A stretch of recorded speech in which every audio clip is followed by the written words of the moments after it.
అమ్మ, లోకంలో అందరూ పద్మాలని శ్లాఘిస్తారు. ఎందుకని? వరం లక్ష్మీపాత్రం. ఆ పద్మానికి ఒక స్వార్థం ఉంది. ఏమిటి అంటే పద్మంలో లక్ష్మీదేవి కూర్చుంటుంది. అందుకని నాలో లక్ష్మీదేవి కూర్చోవాలి, లక్ష్మీదేవి కూర్చోవాలని ఎప్పుడూ పద్మాలు కోరుకుంటుంటాయి. మాలో లక్ష్మీదేవి కూర్చుంటుందని పొంగిపోతాయి. కానీ ఆ పద్మాలు ఏం చేస్తాయమ్మా? లక్ష్మిని ఎవరికి ఇవ్వవు. లక్ష్మిని తమలో పెట్టు కూర్చుంటాయి తమ ఇంట్లో. నిశచరమ భాగేచ విశదవు. అవి ఏం చేస్తాయి? చీకటి పడిందనుకోండి, ముగుడించుకుపోతాయి. చీకటి చివరి భాగం వచ్చిందనుకోండి, తెల్లవారితోందనుకోండి, విచ్చుకుంటాయి. తెల్లవారితే విచ్చుకుంటే లక్ష్మీ దర్శనం, రాత్రి అయితే ఇంటి తలుపులు వేసేసుకుంటాయి, ముడుచుకుపోతాయి, లక్ష్మీ దర్శనం ఉండదు. పైగా హిమానీ హంతవ్యం. ఆ తామర పువ్వుని తీసుకెళ్లి మీరు ఆ పద్మాన్ని తీసుకెళ్లి మంచులో పెట్టారనుకోండి, అది ముడుచుకుపోతుంది, అది తట్టుకోలేదు. కానీ అమ్మవారు హిమవంతునికి కుమార్తెగా వచ్చింది కాబట్టి హిమాలయ పర్వతముల మీద నడుస్తుంది. రెండు, ఆమె మెట్టినిల్లు కూడా హిమాలయ పర్వతాల దగ్గరే ఉంది. అందుకని శంకరుడితో కలిసి ఆ మంచు పర్వతాల మీద నడుస్తుంది. మంచు పర్వతాల మీద నడవగలిగినటువంటి పాదములు ఆ తల్లివి. మంచు కొట్టినప్పటికీ ముకుళించినటువంటి పాదపద్మములు. పద్మములు ఏం చేస్తాయి? లక్ష్మిని తమ ఇంట్లో పెట్టుకుంటాయి. అమ్మవారి పాదపద్మములు ఏం చేస్తాయి? శ్రీమతి సృజంతం సమయినాం. భక్తితో సాత్వికమైన ఆరాధన చేసేటటువంటి వారికి అమ్మవారి యొక్క పాదములు లక్ష్మిని అనుగ్రహిస్తాయి. అమ్మవారి పాదములు పట్టుకున్న వాడికి లక్ష్మీ కటాక్షం కలుగుతుంది. కాబట్టి అమ్మ, నీ పాదములు అంత గొప్పవి. నఖైర్నాకస్త్రీణాం కరకమల సంకోచిభిః తరూణాం దివ్యానాం హసత యువతే చండిచరణౌ ఫలాని స్వస్యేభ్యః కిసలయ కరాగ్రేణ దదత దరిద్రేభ్యో భద్రాం శ్రియమదిశమాత్మాయ దదతౌ అంటారు. ఎంత కష్టంలో ఉన్నవాడైనా పాదములను ఒక్కసారి స్మరిస్తే చాలు. ఆ పాదముల జంట జ్ఞాపకం పెట్టుకుని ఒక్కసారి నమస్కారం చేస్తే చాలు, ఆ తల్లి వెంటనే అనుగ్రహిస్తుంది. శంకర భగవత్పాదులు ఇది ఒక్క మీనాక్షి పరదేవతకు మాత్రమే సంబంధించినటువంటి కిరీట శోభ. ఆమె మరెక్కడ అవతార స్వీకారం చేసినా ఇటువంటి కిరీటాలు పెట్టుకుంది అని చెప్పడం కష్టం. ఇక్కడ ఒక్క చోట మాత్రం అటువంటి కిరీటం పెట్టుకుంటుంది. పైగా ఈ కిరీటంలో కూడా ఒక విశేషం ఉంది. నేను మీతో అన్నాను కదా, ముత్యాల జటా కిరీటము అనేది పెట్టుకుంటుంది. లేకపోతే అంత ముత్యాలతో జటలు వల్లిన కిరీటం కాకుండా ముత్యాలు సాధారణమైన హారములుగా అలంకారం చేసి ముత్య తిలక కిరీటము అంటారు. అంటే చూడండి, ఇప్పుడు ఆ అమ్మవారు పెట్టుకున్న కిరీటం మధ్యలో ఒక ఎర్రటి పెద్ద కెంపు ఉంటుంది. దాన్ని కెంపు తిలక కిరీటము అంటారు. అంటే కిరీటానికి తిలకంలా ఉంటుంది, ఎర్రటి మణి, ఒక మాణిక్యం ప్రకాశిస్తూ ఉంటుంది.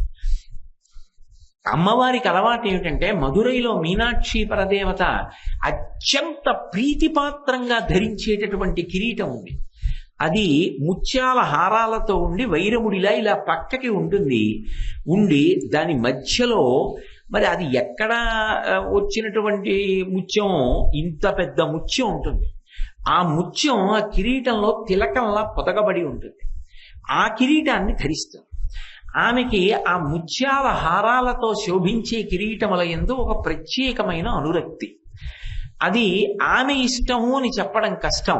ఆమె ఆ వంశ మర్యాదని అలా కాపాడింది. నాయకరాజుల యొక్క వంశంలో అటువంటి కిరీటాలు అలవాటు కనుక ఆమె కూడా అటువంటి కిరీటాన్నే పెట్టుకుంది. మనం చూడ్డానికి, శంకరాచార్యుల వారు చూడ్డానికి చాలా తేడా ఉంటుంది. మనం చూస్తే కిరీటం పెట్టుకుందంటాం అంతే, బాగుందండి కిరీటం అంటాం. కానీ ఇలాంటి కిరీటం ఎక్కడైనా పెట్టుకుందా? కంచిలో కామాక్షిగా పెట్టుకుందా? పరిపాలనాంశలో కాశీలో విశాలాక్షిగా పెట్టుకుందా? ఎక్కడెక్కడ కిరీటాలు ఎటువంటివి పెట్టుకుంది? మిగిలిన చోట లేని కిరీటం ఇక్కడెందుకు పెట్టుకుంది? ఈ కిరీటానికి ఉన్న ప్రత్యేకత ఏమిటి? ఈ కిరీటానికి ఏమైనా చరిత్ర ఉందా? ఈ మర్యాద ఎందుకు పాటించింది? ఆమె తండ్రి అన్న మాటకి ఎంత ప్రేమ చూపిస్తుంది. నిజంగా ఆవిడికి తల్లి తండ్రి ఉంటారా? ఉండరు. కానీ తనని విశేషంగా ఆరాధించినటువంటి భక్తురాలిని ఒక రాజుకి భార్యని చేసి తనకి తల్లిని చేసుకుని ఆ తల్లి తండ్రి యొక్క వంశ గౌరవాన్ని కిరీటధారణలో గౌరవించింది. కాబట్టి లోకానికి అంతటికీ పాఠం నేర్పింది. తల్లిదండ్రుల యొక్క మర్యాదని బిడ్డలు నిలబెట్టాలి. ఆ ఇంట ఉండేటటువంటి ఆచారాన్ని పాటించడంలో ఏమీ కూడా ఇంకా మళ్ళీ సందేహం కానీ అందులో మొహమాట పడ్డం కానీ సిగ్గుపడ్డం కానీ ఉండకూడదు. ఇది మా వంశాచారం అని ఎంతో సంతోషంగా పరమ ఆనందంతో దాన్ని కొనసాగించాలి. అది మీనాక్షి పరదేవత ధరించి చూపిస్తుంది. అందుకని శంకరాచార్యుల వారు ప్రత్యేకంగా ఆమె పరిపాలనాంశలో భక్త పరిపాలనని జ్ఞాపకం చేసుకుంటూ అమ్మ పెట్టుకునేటటువంటి కిరీటపు సోయగాన్ని జ్ఞాపకం చేసుకుని మీనాక్షిగా ఆమె కిరీటంలో ఉండేటటువంటి ప్రత్యేకతని స్మరణ చేస్తూ ముక్తాహారల సత్కిరీట రుచిరాం అంటారు. అంతేకాదు ఒక్క మధురైలోనే పట్టాభిషేకంలో ఒకానొకప్పుడు ఒక పెద్ద వైక్లభ్యం వచ్చింది. సాధారణంగా కిరీటం అనువంశికంగా వస్తుంది. మహారాజు ధరించినటువంటి కిరీటం తర్వాత పట్టాభిషిక్తుడైనటువంటి వ్యక్తి యొక్క శిరస్సు మీద ఉంచుతారు మంత్రపురస్సరంగా. కిరీటం ఉంచి రాజదండం చేతికిచ్చారు అంటే వాళ్ళు పరిపాలకులు అని. ఇప్పటికీ మధురైలో ఒక ప్రత్యేకమైనటువంటి ఉత్సవం ఉంది. ఆ ఉత్సవంలో అమ్మవారు బయలుదేరుతుంది.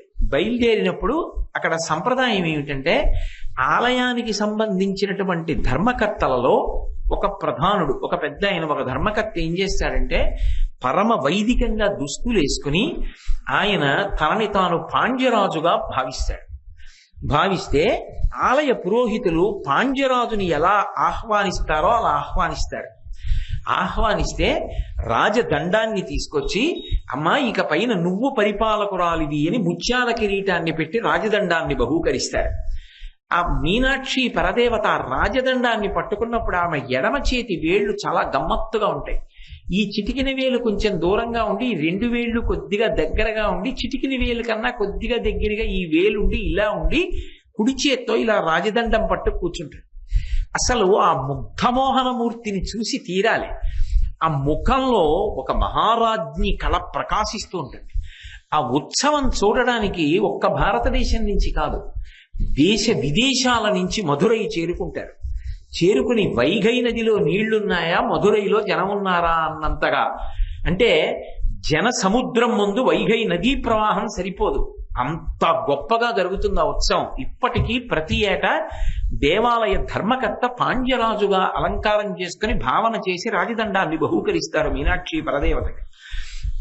అందుకే పరిపాలకురాలిగా ఆమె ఎప్పుడూ ఉంది. కాబట్టి ఆ తల్లి విశేషాంశని పొంది ఉంది, మహారాజ్ఞిగా భక్త పరిపాలన చేస్తోంది ఇప్పటికీ.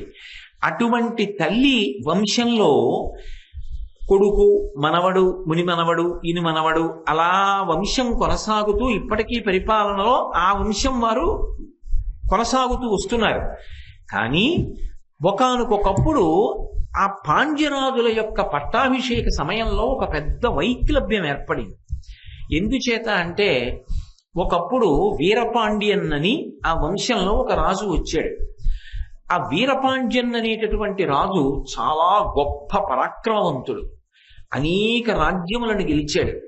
ఆయనకి సంతానం కలగడం చాలా ఆలస్యమైంది.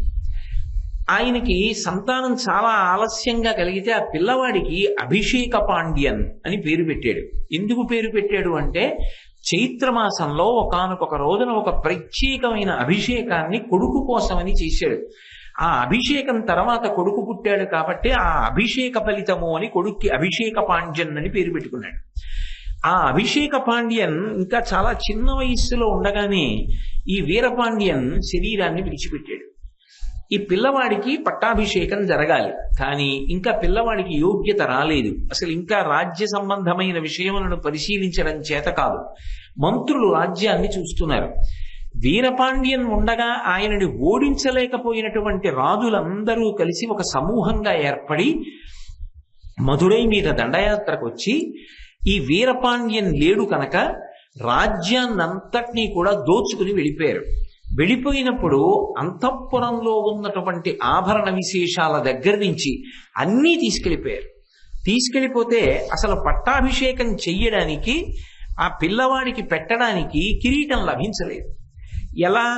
మణులతోటి మాణిక్యములతోటి తయారైనటువంటి కిరీటాన్ని పెట్టాలి. అలా కిరీటాన్ని పెడదాము అంటే అసలు అంతఃపురంలో ఏమీ లేకుండా శత్రురాజులు అన్నీ తీసుకుపోయారు. అప్పుడు ఆ ఊరి పెద్దలందరూ కలిసి, ఆ మంత్రులందరూ కలిసి, శివ, ఈ సామ్రాజ్యాన్ని అంతటినీ ఒకనాడు మీనాక్షి పరదేవత సుందరేశ్వరుడవైన నువ్వు కలిసి పరిపాలన చేశారు. ఆ తరువాత వస్తున్నటువంటి వంశం అంతా మీకు సంబంధించినది. మీకు సంబంధించినటువంటి వంశంలోని ఒక వ్యక్తికి ఇవాళ పట్టాభిషేకం చెయ్యడానికి కావలసినటువంటి సంభారములు కొరవడ్డాయి. కాబట్టి మీరు అనుగ్రహించవలసినది అని ప్రార్థన చేశారు. నేను మీతో మనవి చేసింది అదే. మధురైలో అమ్మవారి దగ్గర కానీ అయ్యవారి దగ్గర కానీ ఏదైనా గొణిగినా వాళ్ళు పరిష్కరిస్తారు అంటారు, త్రికరణ శుద్ధిగా మనం చెప్పగలిగితే. వెంటనే ఒక వజ్రాల వ్యాపారి వేషం వేసుకుని శంకరుడు ఆ మధురైలో అంతఃపురానికి వచ్చాడు. వచ్చి, ఈ పిల్లవాడికి తొందరలో అభిషేకం చెయ్యాలి అని చెప్పి సంకల్పం చేశారని విన్నాను. నాకు పాండ్యరాజుల యందు అపారమైనటువంటి ప్రేమ ఉంది. ఈ వంశంలో ఉన్న రాజులందరూ కూడా మీనాక్షికి సుందరేశ్వరుడికి సేవ చేసిన వారు.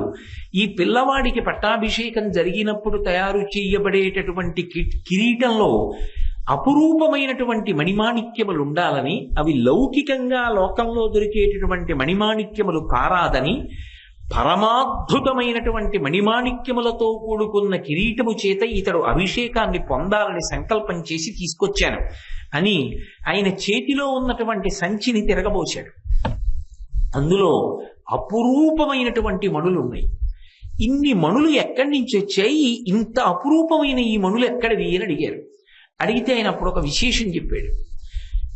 ఒకానొకప్పుడు వలనుడు అనబడేటటువంటి ఒక దానవుడు ఉండేవాడు. ఆయన త్రైలోక్యాధిపత్యాన్ని పొందాడు పరాక్రమం చేత. ఎందుకంటే పరమశివుని యొక్క వరం. ఆయన ఎవరి చేత ఓడింపబడడం. చిత్తశుద్ధి కలిగినటువంటి వాడు, భక్తి కలిగిన వాడు. ఆయన దేవేంద్ర రాజ్యాన్ని కూడా పొంది మళ్ళీ దేవేంద్రుడికి రాజ్యాన్ని తిరిగి ఇచ్చేశాడు. ఎప్పుడో అప్పుడు శరీరము పతనమైపోవాలిగా. ఆయన శంకరుణ్ణి ఒక వరం అడిగాడు. నేను అనుకున్నప్పుడు నా శరీరం పతనం అవ్వాలి, ఎవరో వచ్చి నన్ను చంపడం అన్నది ఉండకూడదు. నేను ఎప్పుడు కోరుకుంటానో అప్పుడు నా శరీరం విడిచిపెడతాను. కానీ నా శరీరం విడిచిపెట్టిన తర్వాత అందరి శరీరాల్లా నా శరీరం పృథివిలో కలిసిపోవడానికి వీల్లేదు. అది ఒక ప్రత్యేకతని పొందాలి. నేను నా దేహాన్ని విడిచిపెట్టేసేటటువంటి సమయంలో నాకు ఈ దానవ రూపం పోయి గోరూపం పొందాలి.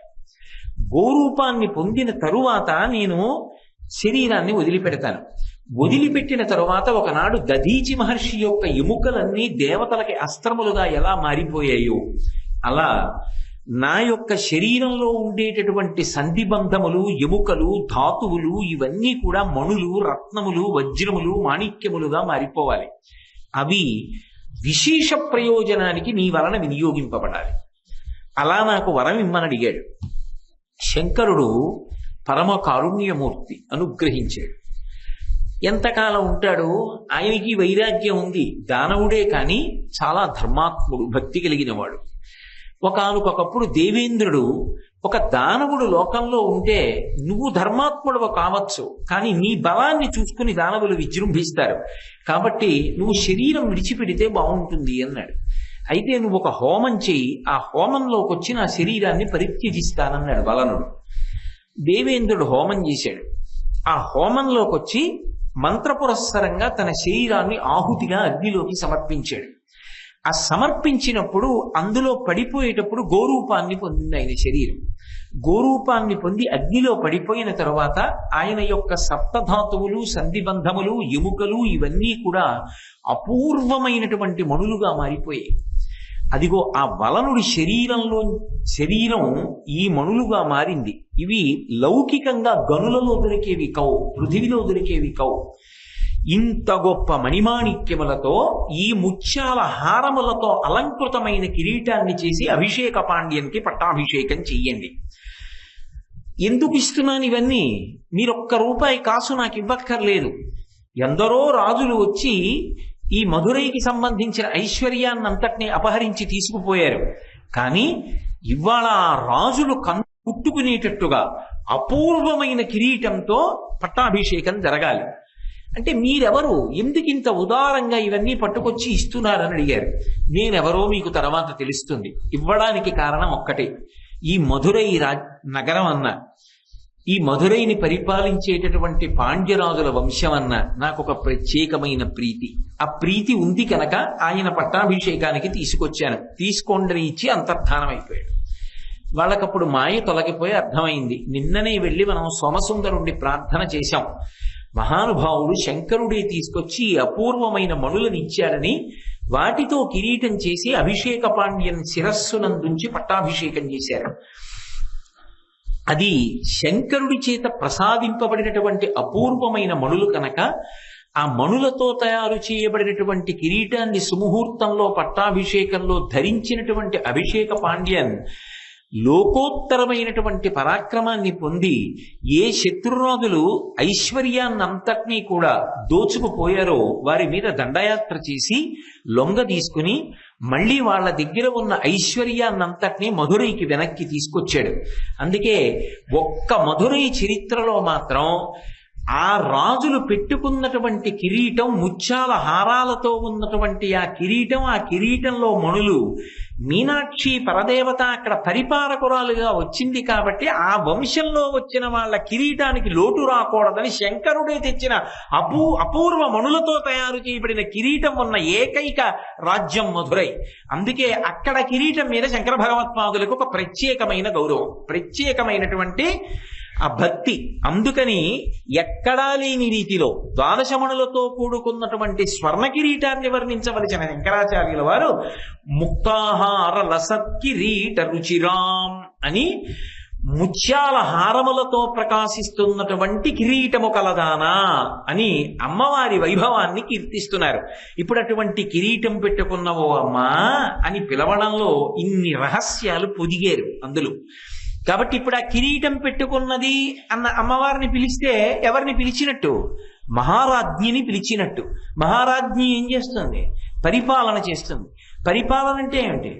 తప్పు చేస్తే శిక్షిస్తుంది, మంచి చేస్తే రక్షిస్తుంది. మనం తప్పు చేయలేదా? తప్పు చేశాం, కానీ అమ్మ పరిపాలకురాలిగా ఉంది. అమ్మా మీనాక్షి అనగానే క్షమిస్తుంది. అంటే దాని ఉద్దేశం తప్పులు చేసి వచ్చి చెప్పమని కాదు. అటువంటి మనసు మళ్ళీ ఏర్పడకుండా, తప్పులు చెయ్యకుండా మనసుని కూడా సంస్కరించాలని కోరుకుంటున్నారు. కాబట్టే భుజముల గురించి ముందు చెప్పారు. కేయూరహారోజ్వలాం నిన్న చెప్పాను కదా ఆ ఆయుధములు వాటి విశేషాల గురించి. కాబట్టి ముక్తాహార లసత్కిరీట రుచిరాం పూర్ణేందు వక్త్ర ప్రభాం అంటారు. వక్త్రము అంటే సంస్కృతంలో నోరు అని అర్థం, ముఖము అని కూడా అర్థం. అమ్మవారి యొక్క ముఖమండలం, మీనాక్షి పరదేవత యొక్క ముఖమండలము ఎలా ఉంటుంది అంటే శంకరాచార్యుల వారు పూర్ణ చంద్రబింబంతో పోల్చారు. అంటే పౌర్ణమి నాడు ఉండేటటువంటి చంద్రబింబం గుండ్రంగా ఉండి సుధాధారలను, అమృతధారలను వర్షిస్తూ ఉంటుంది. నిజానికి అమ్మవారి యొక్క ముఖమండలాన్ని వర్ణించడం అంత తేలికైనటువంటి విషయం కాదు. కానీ సాధారణంగా మహాకవులైనటువంటి వారందరూ కూడా అమ్మవారి ముఖమండలాన్ని వర్ణించవలసి వస్తే పౌర్ణమి చంద్రబింబాన్ని అడ్డుపెట్టి వర్ణిస్తారు. లేదా పద్మానన ఏదో ముఖారవిందం అని పద్మంతో పోలుస్తారు. పద్మంతోనైనా పోల్చాలి, పూర్ణ చంద్రబింబంతోనైనా పోల్చాలి. కానీ మీరు అమ్మవారికి సంబంధించినటువంటి కీర్తనలు చేసినటువంటి వాగ్గేయకారులు కానీ, అంటే కేవల కవిత్వం కాదు, నిరంతరం అమ్మవారి దర్శనాన్ని పొందినటువంటి మహానుభావులు ముత్తుస్వామి దీక్షితారు వంటి వారు, అటువంటి దీక్షితుల వంటి వారు కానీ, శంకర భగవత్పాదులు కానీ అమ్మవారి యొక్క ముఖమండలాన్ని ఎక్కువగా పూర్ణచంద్రబింబంతో పోల్చారు. ఎందుచేత అంటే అందులో ఉపాసన రహస్యాన్ని దృష్టిలో పెట్టుకుని పూర్ణచంద్రబింబంతో పోల్చారు. మీరు చూడండి, మూకశంకరులు కూడా అమ్మవారి యొక్క ముఖాన్ని వర్ణిస్తే రాకాచంద్ర సమాన కాంతి వదనాం నాకాధిరాజస్తుతాం అంటారు. అమ్మ రాకాచంద్ర సమాన కాంతి వదన అంటే రాకాచంద్రుడు అంటే పరిణిత చంద్రుడు, పౌర్ణమి నాటి గుండ్రటి చంద్రబింబం. ఆ రాకాచంద్ర సమాన కాంతి వదన, ఆ పౌర్ణమి నాటి చంద్రబింబం ఎటువంటి కాంతులు వర్షిస్తూ ఉంటుందో అటువంటి కాంతులను వర్షించేటటువంటి ముఖము కలిగినదానా అని పిలిచారు. ఇక ముత్తుస్వామి దీక్షితుల వారైతే కామాక్షి పరదేవత మీద లోకప్రసిద్ధమైనటువంటి కీర్తన ఒకటి చేశారు. అందులో కంజదలాయతాక్షి కామాక్షి అని, అందులో రాకా శశివదని అంటారు. రాకా శశివదనటి, శశి అంటే చంద్రుడు, రాకా శశి అంటే పౌర్ణమి నాటి చంద్రబింబం. అటు అమ్మవారిని గొప్ప ఉపాసన చేసినటువంటి, నిరంతర దర్శనం పొందినటువంటి దీక్షితుల వారి వంటి మహావాగ్గేయకారులు కూడా అమ్మవారి యొక్క ముఖమండలాన్ని చెప్పవలసి వస్తే పూర్ణచంద్రబింబంతో చెప్పారు. ఇక శంకర భగవత్పాదులు సౌందర్యలహరిలో చెప్పవలసి వస్తే అనన్య సామాన్యమైన ప్రజ్ఞ చూపించి కృష్ణపక్షంలో అష్టమి నాటి చంద్రబింబాన్ని, శుక్లపక్షంలో అష్టమి నాటి ఉన్న చంద్రబింబాన్ని రెండింటినీ కలిపితే రెండు అంటుకోవడానికి అవకాశం ఉండదు కాబట్టి తిరగేసి అంటిస్తే అంటుకుని పూర్ణచంద్రబింబం వస్తుందని మన మనస్సుని తీసుకెళ్లి అక్కడ పెట్టించడం కోసమని లలాటం లావణ్యజ్యుతి విమలమాభాతి తవయత్ ద్వితీయం తన్మన్యే మకుటఘటితం చంద్రశకలం సపర్యాపర్యాయాదుభయమపి సంభూయితమిద సుధాలేపస్యూతి పరిణమతి రాకాహిమకరః అన్నారు. అది ఏదో కృష్ణపక్షంలోనూ శుక్లపక్షంలోనూ ఉండేటటువంటి చంద్రబింబాల్ని మీరు చూశారనుకోండి, అష్టమి నాటివి కాబట్టి అష్టమి నాటి చంద్రబింబం సగం ఉంటుంది. అందుకని అష్టమి చంద్ర విభ్రాజ దళిక స్థలశోభిత అని వ్యాసుడు కూడా చంద్రబింబాన్ని ఆధారం చేసుకున్నాడు అమ్మవారి ముఖం చెప్పవలసి వస్తే. అది ఒక చంద్రబింబం శుక్లపక్షంలోది ఇలా ఉంటుంది. అంటే డి, ఇంగ్లీష్లో క్యాపిటల్ డి రాసినప్పుడు ఎలా ఉంటుందో అలా ఉంటుంది. కృష్ణపక్షంలో ఉన్న చంద్రబింబం కూడా డీలాగే ఉంటుంది, కానీ ముందు ఇలా వచ్చి ఇలా ఉంటుంది. ఇప్పుడు రెండు ఎలా కలుస్తాయి? కలవు, రెండింటికి పొట్టలు అడ్డొస్తాయి. అందుకని సపర్యాపర్యాయ ఆ రెండిటిని తిప్పాలి. తిప్పి కలిపితే ఆ గీతలు కలుస్తాయి. కలిస్తే అప్పుడు రెండూ కూడా కలిసి పూర్ణచంద్రబింబం వస్తుంది. అందుకని ద్వితీయం తన్మన్యే మకుటఘటితం చంద్రశకలం పర్యాయాదుభయమపి సంభూయిచమిద. అది ఆ కలిపేటప్పుడు ఆ రెండిటిని తిరగేసి, అంటే అవి రెండు కలుసుకుంటే గుండ్రంగా అవడానికి వీలుగా సన్యాసాదుభయమపి సంభూయచమిద, ఆ రెండింటినీ కలిపితే పూర్ణచంద్రబింబం వస్తుంది అని శంకర భగవత్పాదులు కూడా సౌందర్యలహరిలో ప్రతిపాదన చేశారు. మహాకవులు ఎవరైనా సరే అమ్మవారి యొక్క ముఖమండలాన్ని చెప్పవలసి వస్తే సాధారణంగా తీసుకునేటటువంటి ఉపమానం పౌర్ణమి నాడు ఉండేటటువంటి చంద్రబింబాన్ని తీసుకుంటారు. అందున మధురైకి ఒక ప్రత్యేకత ఉంది. ఎందుచేత అంటే మీరు మధురై చరిత్రని పరిశీలిస్తే మధురైకి మొదటి పేరు ఏమిటి అంటే కదంబవనము అని. అదంతా కదంబ చెట్ల తోట, అన్ని కదంబ వృక్షాలే. ఎక్కడ కదంబ వృక్షాలు ఉంటాయో అక్కడికి ఆవిడ వస్తుంది, కదంబ వనవాసిని. పైగా మధురై క్షేత్రానికి స్థల వృక్షం కూడా కదంబ వృక్షం. కదంబ వృక్షం కాబట్టి ఆవిడ కదంబవనం పట్ల ప్రీతి చెంది ఉంటుంది. కాబట్టి ఆ తల్లి శంకరులు చెప్పినట్టు సపర్యాదన్యాసాదుభయమపి సంభూయచమిద అని ఆ పూర్ణచంద్రబింబం ఎలా ఉంటుందో అంత గొప్ప సంతోషంతో అమృతం జాలువారుతున్నటువంటి ఆ ముఖ రూపంతో ఆ తల్లి అక్కడ నడయాడినది అనేటటువంటిది నిర్వివాదాంశం. అయితే అసలు అమ్మవారి యొక్క సొబగు, అమ్మవారి యొక్క విశేషాన్ని మీరు బాగా చూడాలి అంటే మధురైలో పైన విమానం ఉంది. అది స్వర్ణ విమానం మీనాక్షి దేవాలయంలో. ఆ మీనాక్షి దేవాలయ స్వర్ణ విమానంలో యాళి అని ఒక పౌరాణిక మృగం ఉంటుంది. ఆ పౌరాణిక మృగం పైకి చూస్తే విమానం ఉంటుంది. ఆ విమానంలో స్వర్ణ మీనాక్షి ఉంటుంది. మీరు ఆ స్వర్ణ మీనాక్షి వంక చూస్తే అసలు ఆవిడ ముఖమండల యొక్క దీప్తిని చూస్తే పూర్ణ చంద్రబింబం యొక్క కాంతి ఎంత స్ఫుటంగా కనపడుతుందో అంత స్ఫుటంగా కనపడుతుంది ఆ స్వర్ణబింబంలో ఉండేటటువంటి మీనాక్షి. కాకపోతే కొంచెం జాగ్రత్తగాను శ్రద్ధగాను దాన్ని పరిశీలనం చేయవలసి ఉంటుంది. ఎందుచేత అంటే ఎక్కడో విమానంలో ఉంటుంది. ఆ విమానంలో యాళి మృగం మీద ఉన్నటువంటి ఆ విమానంలో ఉన్న మీనాక్షి పరదేవత బంగారు ముఖాన్ని చూస్తే అసలు ముమ్మూర్తుల పౌర్ణమి నాటి చంద్రబింబం ఎలా ఉంటుందో అమ్మవారి ముఖమండలం అలా ఉంటుంది. రెండు, అందులో ఒక విశేషం ఉంది. మనం మన ప్రయత్నం లేకుండా మన మనస్సుని లాక్కోగలిగినటువంటివి లోకంలో కొన్ని ఉన్నాయి. అన్నిటికీ ఆ శక్తి ఉండదు. మిగిలిన వాటి దగ్గర మన మనసు మనం పెట్టాలి. కానీ మన మనసు మనం పెట్టవలసిన అవసరం లేకుండా మన మనసుని అవిలాక్కునేవి కొన్ని ఉన్నాయి. అందులో ఒకటి ఏది అంటే పౌర్ణమి నాటి చంద్రబింబం, రెండోది సముద్రం, 3 ఏనుగు యొక్క ముఖం, 4 వీణా వాద్యం, 5 కలువల తండం. ఇవన్నీ కూడా మన మనసుని అవిలాక్కుంటాయి. అందులో పౌర్ణమి చంద్రబింబం ఒకటి. అంటే అమ్మవారి ధ్యానం చెయ్యాలని మనం ప్రయత్నం చెయ్యాలి తప్ప అమ్మవారే మన మనసు లాగేసి ఆవిడ ధ్యానం చేయిస్తుంది.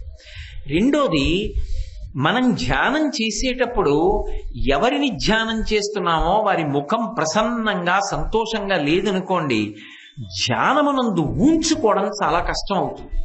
కానీ అక్కడ ఉన్నటువంటి విశేషం ఏమిటంటే అమ్మవారి యొక్క ముఖం పూర్ణ చంద్రబింబంలా ఉన్నటువంటి కారణం చేత ఆవిడ ముఖమండలాన్ని ధ్యానం చేస్తుంటే మన ప్రమేయం లేకుండా అలవోకగా అతి తేలికగా మన మనసు వెళ్ళిపోయి ఆవిడ ముఖంలో, ఆవిడ చిరునవ్వులో, ఆ దీప్తిలో, ఆ కాంతిలో, ఆవిడ ముఖం నుంచి జాలుబారేటటువంటి అమృతరస ప్రవాహంలో లయమైపోయి మనం ఎనలేని ఆనందాన్ని పొంది చాలా తొందరగా ఆ సమాధి స్థితిని అనుభవించడానికి అవకాశాన్ని ఇస్తుంది. అందుకని పూర్ణచంద్రమండలంతో అమ్మవారి యొక్క ముఖాన్ని పోల్చడంలో ఉన్నటువంటి రహస్యం.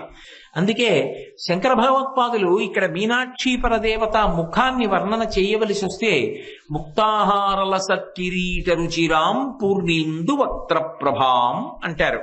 అని సింజన్నూపుర కింకిణీ మణిధరాం అంటారు. సింజన్నూపుర కింకిణీ మణిధరాం ఇటువంటి నామమే లలితా సహస్రంలో వ్యాస భగవానుడు కూడా వాడాడు. కానీ ఇక్కడ ఏమిటంటే అమ్మవారు నడిచి వెడుతున్నప్పుడు ఉండేటటువంటి స్థితిని చెప్తున్నారు. ఇప్పటి వరకు అమ్మవారు నిలబడినటువంటి మూర్తిని మాత్రమే చెప్తూ వస్తున్నారు, కాంతిని. ఇక్కడికి వచ్చేటప్పటికి శంకర భగవత్పాదులు కదులుతున్నటువంటి అమ్మవారి గురించి మాట్లాడుతున్నారు. అమ్మవారు కదిలి వెడుతోందనుకోండి, సింజన్నోపుర కింకిణీ మణిధరాం అంటే ఒక చప్పుడు వినపడుతుందట, ఒక శబ్దం వస్తుందట. ఏమిటి ఆ శబ్దం అంటే సింజన్ అంటే చప్పుడు చేయడం. ఆమె పెట్టుకున్నటువంటి ఆ పాదముల యొక్క మంజీరములలో పొదగబడినటువంటి అపూర్వమైనటువంటి మణులతో కూడుకున్నటువంటి ఆ మువ్వలు చప్పుడు చేస్తాయి. అవి పరమ లయబద్ధంగా ఉంటాయి. ఆ తల్లి అడుగు తీసి అడుగు వేస్తూ, అడుగు తీసి అడుగు వేస్తూ నడిచి వెడుతోందనుకోండి, ఆ శబ్దం చెవులకు వినపడుతూ గొప్ప ఆనందాన్ని పొంది రోమాంచితమై వెంట్రుకలు నిక్కపొడుచుకొని యోగి సమాధి స్థితిలోకి ప్రవేశిస్తాడు. మరాళి మందగమన. సాధారణంగా ధ్యానమునందు ఎక్కడ వరకు ఉంటుంది అంటే కేవలముగా ఓ నించున్నటువంటి అమ్మవారి మూర్తినో కూర్చున్నటువంటి అమ్మవారి మూర్తినో మాత్రమే ఉపాసన చేస్తారు. కానీ ఉపాసన ఒక స్థాయికి వెళ్ళిపోయింది అనుకోండి, వెళ్ళిపోయిన తరువాత ఆ అమ్మవారి యొక్క కదలికలు కూడా భాసిస్తాయి, కనపడతాయి. అది మనకి కనపడడం కాదు, ఆవిడ కనపడేటట్టుగా చేస్తుంది. అంటే యోగికి ఆవిడ యొక్క పాదముల యొక్క జంట కనపడుతుంది. ఆవిడ నడిచి వెడుతున్నప్పుడు ఆ పాదములకు పెట్టుకున్నటువంటి మంజీరముల యొక్క సవ్వళ్ళు వింటాడు. ఆ పాదములకు ఉన్నటువంటి లత్తుక కాంతిని చూస్తాడు, పరమ సంతోషాన్ని పొందుతాడు. అమ్మవారి పాదములను అలా ఎక్కడ దర్శనం చేశాడో వాడికి ఇహ పునర్జన్మ లేదు. ఎందుకని అంటే మూకశంకరులు మూక పంచశతి చేస్తూ ఒక మాట అంటారు, జింతోస్తవపద పూజన సంతోష తరంగితస్య కామాక్షి బంధో యది భవతి పునః సింధోరంభస్సు భ్రమీతి శిలా అంటారు. అమ్మా, ఎవరైనా సంతోషంగా నీ పూజ చేసిన వాళ్ళు ఉంటే వాళ్ళు మళ్ళీ పుడతారు అంటే అది ఎంత అబద్ధం అంటే, సముద్రం మీదకి తీసుకెళ్లి ఒక బండరాయి వేస్తే తేలుతుందా? మునిగిపోతుంది. బండరాయి మునిగిపోవడం ఎంత నిజమో నీ పాద దర్శనము ధ్యానములో చేసిన వాడు మళ్ళీ పుట్టడం కూడా అంత నిజం. అంటే ఇక పుట్టడు, వాడు పునర్జన్మని పొందడు. అంత గొప్ప పాదదర్శనం. అటువంటి తల్లి ఆ పాద మండలాన్ని ఒక్కసారి ధ్యానం చేశారనుకోండి, ఆ పాద యుగళి, ఆ 2 పాదములు, పాదముల వరకు ఎందుకండి, నకధీతి సంచన్నన మజ్జన తమోగుణ. అమ్మవారి పాదములకు ఉండేటటువంటి ఒక పాదములకు ఉన్నటువంటి బొటనవేలి యొక్క గోటి చివరి భాగము నుండి ఉత్పన్నమయ్యేటటువంటి కాంతిని దర్శనం చేసినంత మాత్రం చేత కొన్ని కోట్ల జన్మలుగా తరుముకుని వస్తున్నటువంటి తమోగుణం అంతా కూడా విచ్చిపోతుంది అని వ్యాసభగవానుడు లలితా సహస్రనామ స్తోత్రంలో ప్రతిపాదన చేశాడు.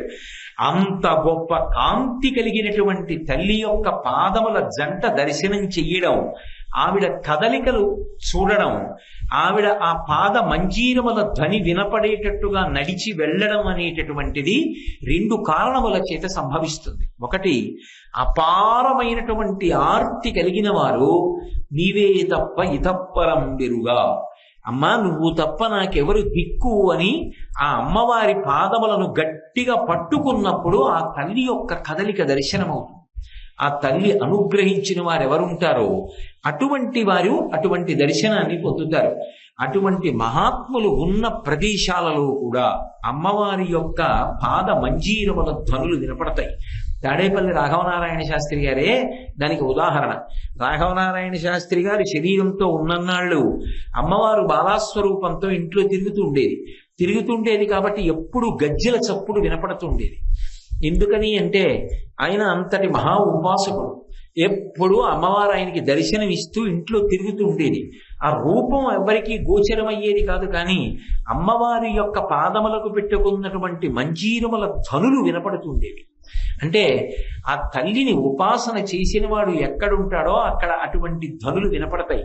నిజంగా మధురైలో మీనాక్షి పరదేవత ఆర్తితో వచ్చి ఆమె పాదములను నమ్మి నమస్కరించినటువంటి వారిని అద్భుతంగా రక్షించినటువంటి సందర్భాలు కోకొల్ల. మీకు నేను ఒక ఉదాహరణ చూపిస్తాను. ఒకానొకప్పుడు మధురైకి చిత్తన్ అని పేరు కలిగినటువంటి ఒక వ్యక్తి వచ్చాడు. ఆయన ఎందుకు వచ్చాడు అంటే కత్తి యుద్ధం, మల్ల యుద్ధం ఇటువంటివి నేర్చుకోవాలి అని వచ్చాడు. అప్పటికే ఒక లబ్ధ ప్రతిష్ఠుడైనటువంటి వ్యక్తి, ఒక పెద్ద ఆయన ఆ మధురై నగరంలో ఉండి ఏమీ కోరుకోకుండా శిష్యులు తమంత తాముగా స్వచ్ఛందంగా ఇచ్చినటువంటి పారితోషికం ఏదుందో అది మాత్రమే పుచ్చుకుని ఆ వచ్చినటువంటి వాళ్ళందరికీ కూడా ఈ విద్యనంతటినీ కూడా చెప్తూ ఉండేవాడు. ఎక్కడో ఒక చోటు నుంచి వచ్చినటువంటి ఈ చిత్తన్ అనబడేటటువంటి వ్యక్తి ఆయన దగ్గర ఈ విద్యలన్నీ నేర్చుకున్నాడు.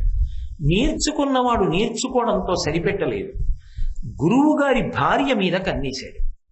ఎలాగైనా ఆయన భార్యని తన భార్యని చేసుకోవాలి అని కోరుకున్నాడు. అప్పటికి గురువుగారు వయస్సులో కొంచెం పెద్దవారయ్యారు. ఇతను మంచి ప్రౌఢమైన వయస్సులో ఉన్నాడేమో, మంచి బలంతో ఉన్నాడు. కాబట్టి ఆయన ఏం పాఠం చెప్తాడు, నేను చెప్పగలను ఈ కత్తి విద్య అవిని, నా దగ్గరికి రండని ఆయన దగ్గరికి ఎవ్వరూ వెళ్లకుండా చేసి అందరినీ ఆకర్షించాడు.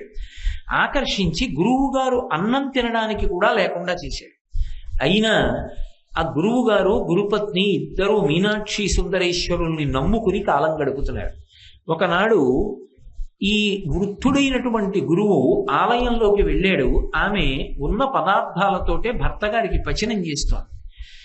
ఎదురుగుండానే ఈ శిక్షణ కేంద్రాన్ని పెట్టినటువంటి ఈ చిత్తన్ అనబడేటటువంటి వ్యక్తి ఇదే అదును ఆమెని నేను వశం చేసుకుంటానని వచ్చి అతి ధూర్తతనంగా ఆమె పట్ల ప్రవర్తించాడు. అంతకన్నా వివరణ అక్కర్లేదు.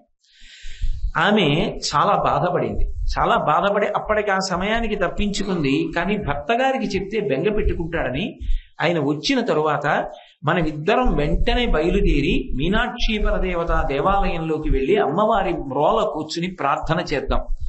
నా మనసంతా స్థిమితంగా లేదు, దిగులుగా ఉంది, పదండని భక్తని తీసుకుని అమ్మవారి దేవాలయంలోకి, అయ్యవారి దేవాలయంలోకి వెళ్ళి కన్నీటితో ఆవిడ్ని ప్రార్థన చేసింది ఆ స్వామివారిని.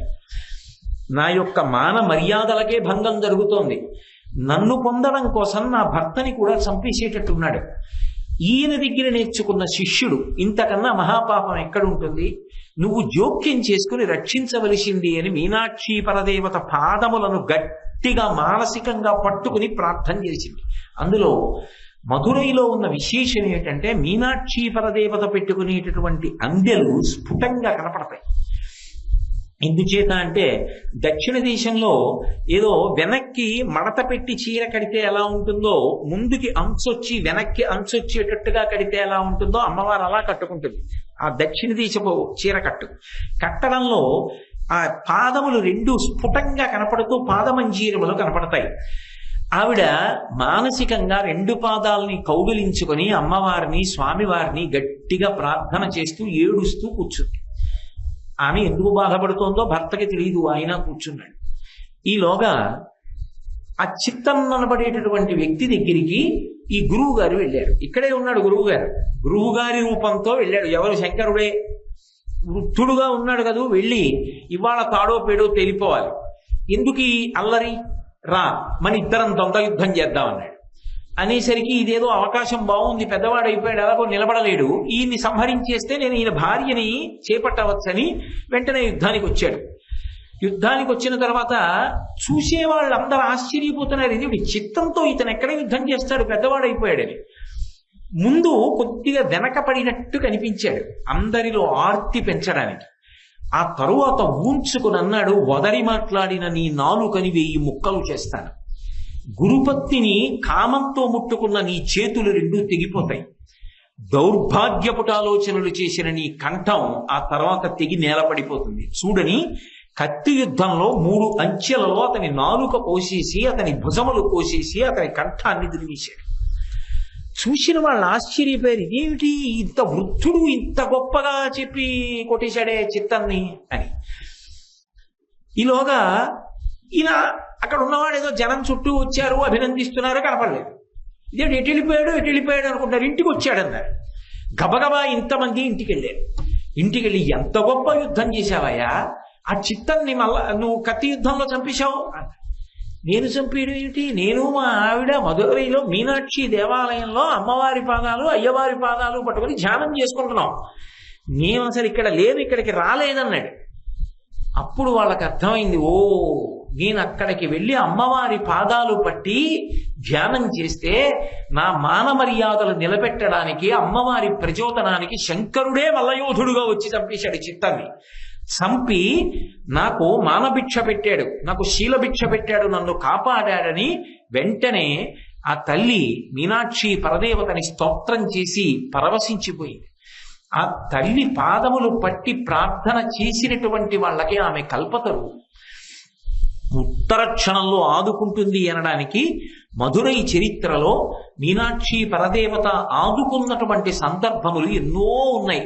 నేను ఇలా అన్నీ చెప్తూ కూర్చుంటే ఎప్పటికవుతాయి శ్లోకాలు, అందుకని అక్కడక్కడ ఏదో ఒక సందర్భాన్ని మాత్రమే మీతో మనవి చేస్తున్నాను. కాబట్టి సింజన్నూపుర కింకిణీ మణిధరాం, ఆ పాదముల జంట గురించి చెప్తున్నారు. అవి ఆ మంజీరములకు స్వతంత్రముగా గొప్పతనం కాదు, ఆ మంజీరములు ధరించినటువంటి పాదముల యొక్క గొప్పతనం, ఆ పాదముల వైభవం అటువంటిది. అందుకే శంకరాచార్యులు వారు సౌందర్యలహరి చేసినప్పుడు ఒక పరమాద్భుతమైనటువంటి శ్లోకం చేశారు. హిమానీహంతవ్యం హిమగిరి నివాసైక చతురౌ నిశాయాం నిద్రాణాం నిశచరమ భాగే చ విశదౌ వరం లక్ష్మీపాత్రం శ్రియమతి సృజంతౌ సమయినాం సరోజం తత్పాదౌ జననిజయ కశ్చిత్రమహకిం అని అడిగారు. అమ్మ, లోకంలో అందరూ పద్మాలని శ్లాఘిస్తారు. ఎందుకని? వరం లక్ష్మీపాత్రం. ఆ పద్మానికి ఒక స్వార్థం ఉంది. ఏమిటి అంటే పద్మంలో లక్ష్మీదేవి కూర్చుంటుంది. అందుకని నాలో లక్ష్మీదేవి కూర్చోవాలి, లక్ష్మీదేవి కూర్చోవాలని ఎప్పుడూ పద్మాలు కోరుకుంటుంటాయి. మాలో లక్ష్మీదేవి కూర్చుంటుందని పొంగిపోతాయి. కానీ ఆ పద్మాలు ఏం చేస్తాయమ్మా? లక్ష్మిని ఎవరికి ఇవ్వవు. లక్ష్మిని తమలో పెట్టు కూర్చుంటాయి తమ ఇంట్లో. నిశచరమ భాగేచ విశదవు. అవి ఏం చేస్తాయి? చీకటి పడింది అనుకోండి, ముగుడించుకుపోతాయి. చీకటి చివరి భాగం వచ్చిందనుకోండి, తెల్లవారితోందనుకోండి, విచ్చుకుంటాయి.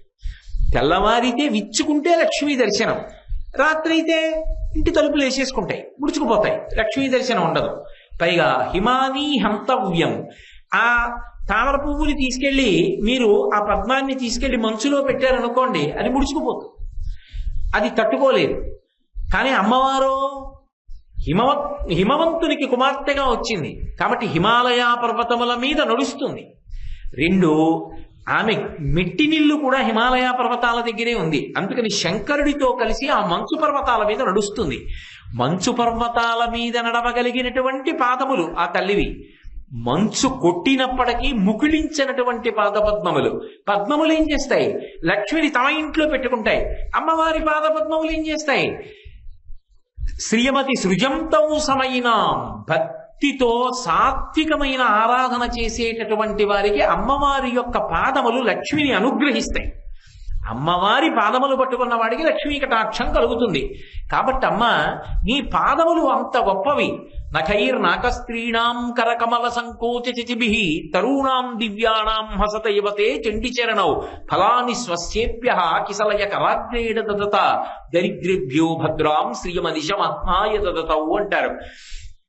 ఎంత కష్టంలో ఉన్నవాడైనా పాదములను ఒక్కసారి స్మరిస్తే చాలు. ఆ పాదముల జంట జ్ఞాపకం పెట్టుకుని ఒక్కసారి నమస్కారం చేస్తే చాలు, ఆ తల్లి వెంటనే అనుగ్రహిస్తుంది. అందున మధురైలో ఒక విశేషం ఉంది. అమ్మవారి పాదములను కడిగి చేసేటటువంటి ఉత్సవం ఒకటి ఉంది. ఆ ఉత్సవం చూసి తీరాలి, అంత అద్భుతంగా ఉంటుంది. అసలు దాని చిత్తరువులు చూసినా చాలు, అబ్బా ఇంత గొప్పగా ఉంటుందా అమ్మవారి యొక్క పాదయుగళి అనిపిస్తుంది. కాబట్టి శంకరులు సింజన్నూపురకింకిణీ మణిధరాం అంటూ ఆ తల్లి ఎంత గొప్పది అంటే పద్మప్రభా భాసురాం అంటున్నారు. ఆ పాదముల జంట మణిమంజీరములతో ఉండి ధనులు వినపడేటట్టుగా యోగులను అనుగ్రహిస్తుంది ఒక ప్రతిపాదన. ఇప్పుడేం మాట్లాడుతున్నారు? పద్మప్రభా భాసురాం. ఆమె శరీరం అంతా కూడా పైనుంచి కింద వరకు కూడా ఆమె పద్మముల యొక్క కాంతి ఎలా ఉంటుందో అటువంటి కాంతిని పొంది ఉంటుంది. భా అంటే కాంతి, పద్మప్రభా భాసురాం అంటే పద్మముల యొక్క కాంతి ఎలా ఉంటుందో అమ్మవారి యొక్క శరీరమునకు ఉండేటటువంటి కాంతి అలా ఉంటుంది.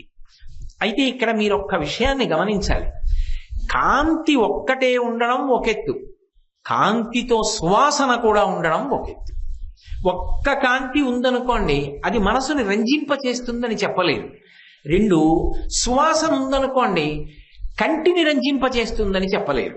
కంటికి నాయక అని పేరు. కన్ను ముందు వెడుతుంది, కన్ను సేద తీరాలి. అమ్మవారి దర్శనం చేసినప్పుడు కళ్ళు సేద తీరుతాయి. ఎందుకు తీరుతాయో తెలుసా? శంకరాచార్యులు వారు సౌందర్యలహరిలో చెప్పారు రహస్యం. దృశాద్రాఘీయస్యాదరదలిత నీలోత్పల రుచా అంటారు. అక్కడ కూడా రుచ అన్న మాట వాడారు. అది దరదళిత అన్న మాటకు అర్థం ఏంటంటే బాగా విచ్చుకున్నది కాదు, బాగా ముడుచుకున్నది కాదు, విచ్చుకుని విచ్చుకోకుండా. ఆవుల మెడలో మువ్వలు కడతారు చూడండి, ఆ మువ్వకి మధ్యలో ఇలా చిన్నది కోసినట్టు ఉంటుంది, అందులో రేగు గింజ ఉంటుంది. ఇలా చూస్తే గింజ కనపడుతుంది, అలాగని గింజ బయటికి వస్తుందా? బయటికి రాదు. కనపడకుండా అందులోంచి రేగి గింజ కనపడేటటువంటి ఆవు మెడలో కట్టబడినటువంటి మువ్వ ఎలా ఉంటుందో అమ్మవారి కనురెప్పలు రెండు తెరుచుకోకుండా అలా ఉంటాయి.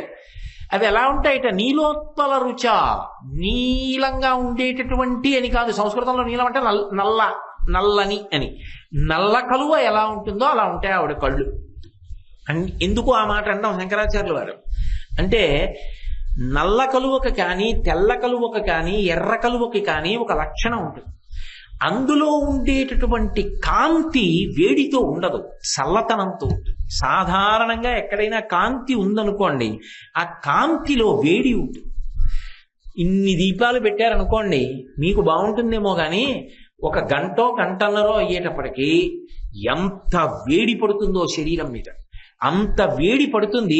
అంత వెలుతురు చూస్తే చాలా తొందరగా కంటి యొక్క చూడగలిగినటువంటి శక్తి క్షీణిస్తుంది.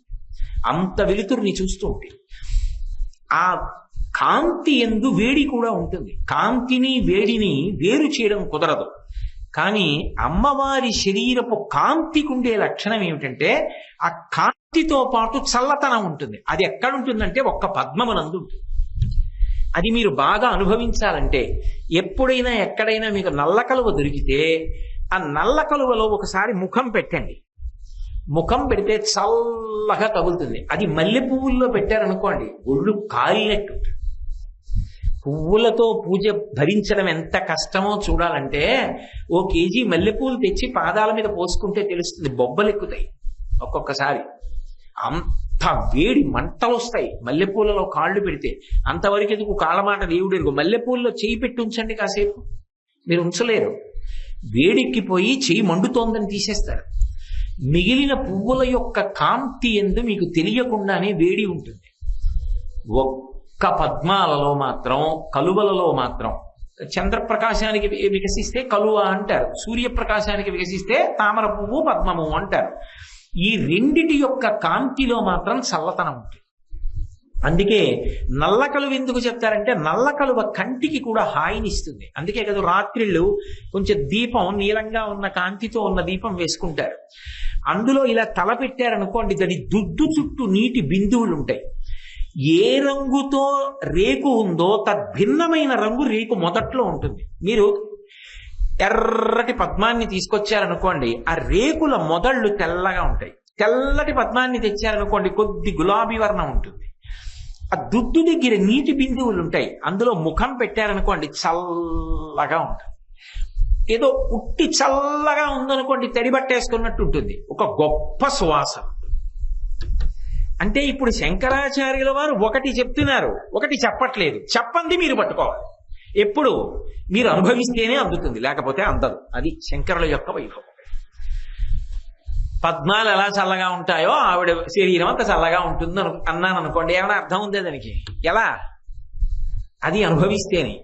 అది అనుభవిస్తే అంటే కనీసం పద్మంలో చల్లతనాన్ని అనుభవించి ఆ కాంతికి చల్లతనానికి ఉండే తేడాని మీరు పట్టుకోవాలి కదా. పట్టుకుంటే అమ్మవారిని ధ్యానం చేసినప్పుడు కూడా అంతే. తటిల్లత, ఆమె శరీరం మెరుపు తీగలా ఉంటుంది, కానీ వేడి కాదు, చల్లతనాన్ని వర్షిస్తూ ఉంటుంది. అంత చల్లగా ఉంటుంది ఆ తల్లి. చల్లతనం ఒకటే కాదు, ఆమె యందు శరీరంలో ప్రతి భాగము నుండి సువాసనలు వెదజల్లబడుతూ ఉంటాయి. పద్మ ప్రభాభాసురాం అండంలో కాంతి ఒకటి అని మీరు అనకూడదు. పద్మ శబ్దం ముందుంది కాబట్టి సువాసన కూడా అంతర్లీనమే. ఎందుకని అంటే అమ్మవారి యొక్క జుత్తుకి కూడా సువాసన. అందుకే శంకరాచార్యులు వారు సౌందర్యలహరి చేస్తూ దునూతుద్భాంతం నస్తులిత దళితేందీవరవనం ఘన స్నిగ్ధ శ్లక్షణం చిగుర నిగురంబం తపసివే యదీయం సౌరభ్యం సహజముపలబ్ధం సుమనసో. ఆ జుత్తులో ఏవో గొప్ప గొప్ప పువ్వులు తురుముకున్నందువల్ల పువ్వుల యొక్క సువాసన కబరీబంధానికి అంటుకోలేదు.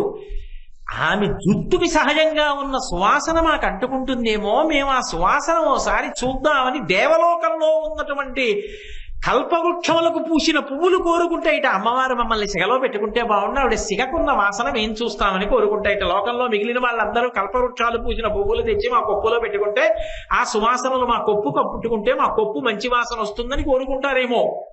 కానీ ఒక్క అమ్మవారి విషయంలో మాత్రం కల్పవృక్షాలకి పూసినటువంటి పూలు అమ్మవారు తురుముకుంటే బాగుండు, ఆవిడ జుట్టుకున్న సహజమైన సువాసన ఏం చూస్తామని కోరుకుంటాయిట. సహజముపలబ్ధం సుమనసో.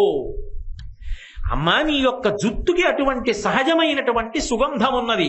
పద్మగంధీం, ఆవిడ పద్మగంధి, శరీరం అంతా కూడా పద్మగంధము వెదజల్లుతూ ఉంటుంది. ఆవిడ వస్తోంది అన్న మాటకు అర్థం ఏమిటంటే సువాసనలు గుబాళిస్తాయి. పసుపు వాసన, కుంకం వాసన, పద్మాల వాసన, పాదముల యొక్క మంజీరముల శబ్దము, వీటి చేత నిద్రపోతున్నాడా, తెలివొచ్చిందా, ఏవీ తెలియనటువంటి ఒక సుప్త చేతనావస్థలో తెలియట్లేదా అంటే తెలుస్తోంది కాబట్టి లేచాడా అంటే అవయవాలు కలపలేడు, లేచి కూర్చోలేడు. అటువంటి స్థితిలో అమ్మవారు వచ్చారనేటటువంటి అనుభూతిని యోగి పొందుతాడు. తిక్కన గారి విరాట పర్వంలో వర్ణించారు. నేను పడుకున్నానా అంటే పడుకోలేదు, నేను లేచున్నానా అంటే లేవలేదు, కానీ మా తాతగారు తీసుకొచ్చి నాకు అదిగో ఆ మహానుభావుడు ఆ హరిహర స్వామి వారిని తీసుకొచ్చి పరిచయం చేసి దర్శనం చేయించారు అని చెప్పారు.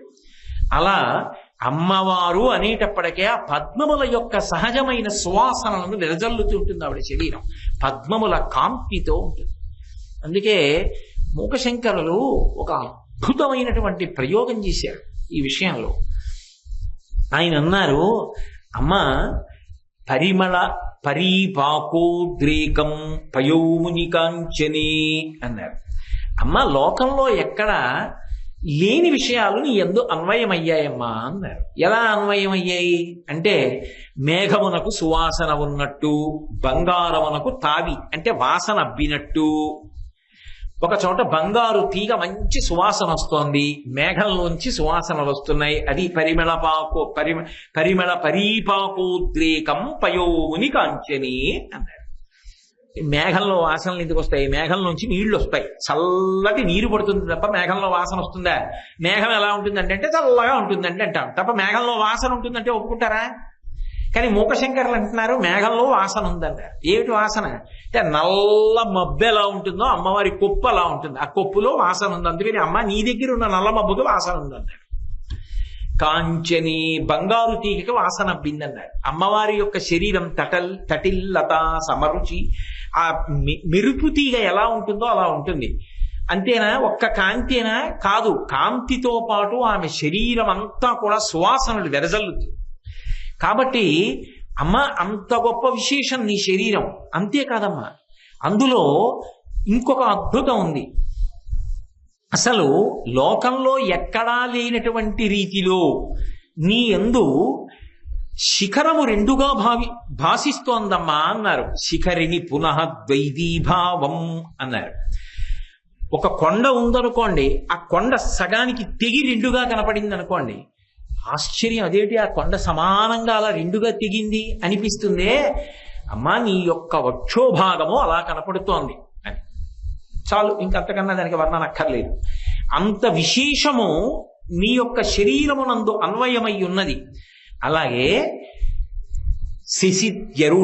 అరుణతాపం, చంద్రుడిలో వేడి ఉండదు, సూర్యుడిలో వేడి ఉంటుంది. చంద్రుడిలో వేడి ఉందన్నారు అనుకోండి ఎవరన్నా, అదేంటంటే అర్థం లేదు, చంద్రుడిలో వేడి ఏంటంటే చంద్రుడిలో చల్లతనం ఉంటుందంటారు. కానీ మూకశంకరులు అన్నారు శశిద్యరుణతాపం అన్నారు.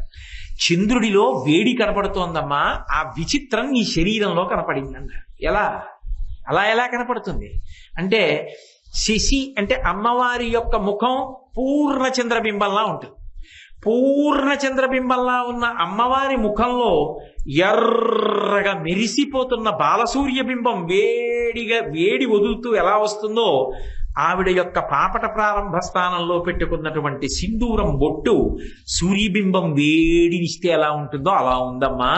అందుకని చంద్రబింబం లాంటి నీ ముఖంలో పాపట ప్రారంభ స్థానంలో పెట్టుకున్న సింధూరం బొట్టు అలా ఉంది. పోనీ అక్కడతో ఊరుకోలేదు, నీ శరీరమునందు ఇంకొక ఆశ్చర్యకరమైనటువంటి విశేషం ఉంది తల్లి అన్నారు. ఏమిటి అంటావా? అమ్మ అసలు నీరు లేని చోట శంఖం ఉండదు, కానీ నీ శరీరంలో మాత్రం నీరు లేని చోట శంఖం ఉందమ్మా. నీరు లేని చోట శంఖం ఎలా ఉంటుంది అంటే, నంబు కంబో అన్నారు. అమ్మవారి యొక్క కంఠం శంఖంలా ఉంటుంది. శంఖానికి ఇలా గీతలు ఉంటాయి, అమ్మవారి కంఠానికి త్రివళులు ఉంటాయి. అమ్మవారు మాట్లాడితే విజయం, శంఖం ఊస్తే విజయానికి పిలుపు. శంఖం ఎలా ఉంటుందో అమ్మవారి కంఠస్వరం అలా ఉంటుంది. కాబట్టి శంఖం ఎక్కడుండాలి, నీరు ఎక్కడుందో అక్కడ ఉండాలి. రామేశ్వరం వెళ్ళామనుకోండి, రామేశ్వరం సముద్రంలో ఉంటున్న శంఖాలు రాసులుగా పోసి అమ్ముతారు. అంతేకాదు, అయ్యా నా పేరు రాయండి అంటే శంఖం తీసి జాగంటి కోటేశ్వర శర్మ అని రాసి ఇచ్చేస్తుంటారు. రకరకాల శంఖాలు, ఎన్ని శంఖాలు అమ్ముతుంటారో రామేశ్వరంలో. సముద్రం ఉంది కాబట్టి శంఖాలు దొరుకుతాయి. నీళ్లు లేకుండా శంఖాలు ఎక్కడి నుంచి వస్తాయి? నీళ్లు లేని చోట శంఖాలు ఉండవు. కానీ అమ్మ నీ కంఠం ఉంది, అక్కడ నీరు ఎక్కడుంది? నీరు లేదు, కానీ శంఖంలా ఉంది నీ కంఠం. నీరు లేని చోట శంఖం ఉంది. కాబట్టి అమ్మ విచిత్రాలన్నీ నీ శరీరంలోనే ఉన్నాయన్నారు. ఇప్పుడు మరి అవన్నీ దృష్టిలో పెట్టుకునే శంకర భగవత్పాదుడు ఇది ప్రతిపాదన చేస్తున్నారంటే, కొంత చెప్పాను కదా, పై శ్లోకం చెప్పాను కదా, ఇది శంకరాచార్యుల వారి భావన. ఇప్పుడు కొంచెం పై స్థాయికి తీసుకెడుతున్నారు సాధకుణ్ణి. ఆమె కదిలిన రూపాన్ని చెప్పారు. అందుకని సింజన్ను పురకింకిణి మణిధరాం పద్మ ప్రభాభాసురాం, పద్మముల యొక్క కాంతి ఎలా ఉంటుందో అలా ఆమె శరీరపు కాంతి ఉంటుంది. అసలు ఆ కాంతి వంక చూడగానే ఆ చల్లతనంలో, ఆ సుగంధంలో పసిబిడ్డడైపోయి సాధకుడు ఆ అమ్మవారి దర్శనంలో సమాధి స్థితిని పొందుతాడు. అంత గొప్ప రూపమున్నదానా అని పిలవడానికి పద్మ ప్రభాభాసురాం సర్వాభీష్ట ఫలప్రదాం. సర్వాభీష్ట, అమ్మా ఈ కోర్కె తీర్చగలవు, ఈ కోర్కె తీర్చలేవు అని హద్దు లేదు. అలా నిర్ధారించడం కుదరదు. ఏ కోర్కెనైనా తీర్చగలిగినటువంటి సమర్థత నీ యందున్నది. అందుకే ఆవిడికి కామకోటి అని పేరు. కామకోటి అంటే మీరు ఏ కోరిక కోరండి, ఆ కోరికని తీర్చగలిగినటువంటి శక్తి కలిగిన తల్లి. అందుకే ఆమెయే ఆదిశక్తి. కాబట్టి అంత గొప్ప శక్తి స్వరూపం కనుక అమ్మ నువ్వు తీర్చలేని కోరిక లోకంలో ఏముంటుంది. కాబట్టి సర్వాభీష్టఫల ప్రదాం. అసలు మీనాక్షి విషయంలో ఒక విచిత్రం ఉంది. మీనాక్షి పరదేవత విషయంలో మీరు ఆవిడ్ని నమ్మి చేయడం కాదు, నమ్మకుండా ఆవిడికి ఉపచారం చేసినా, మీకు తెలియకుండా ఉపచారం చేసినా ఆవిడ రక్షించడం మాత్రం వదిలిపెట్టదు. ఎందుకని అంటే ఇప్పటికీ మధురైలో ఒక విశేషం ఉంది.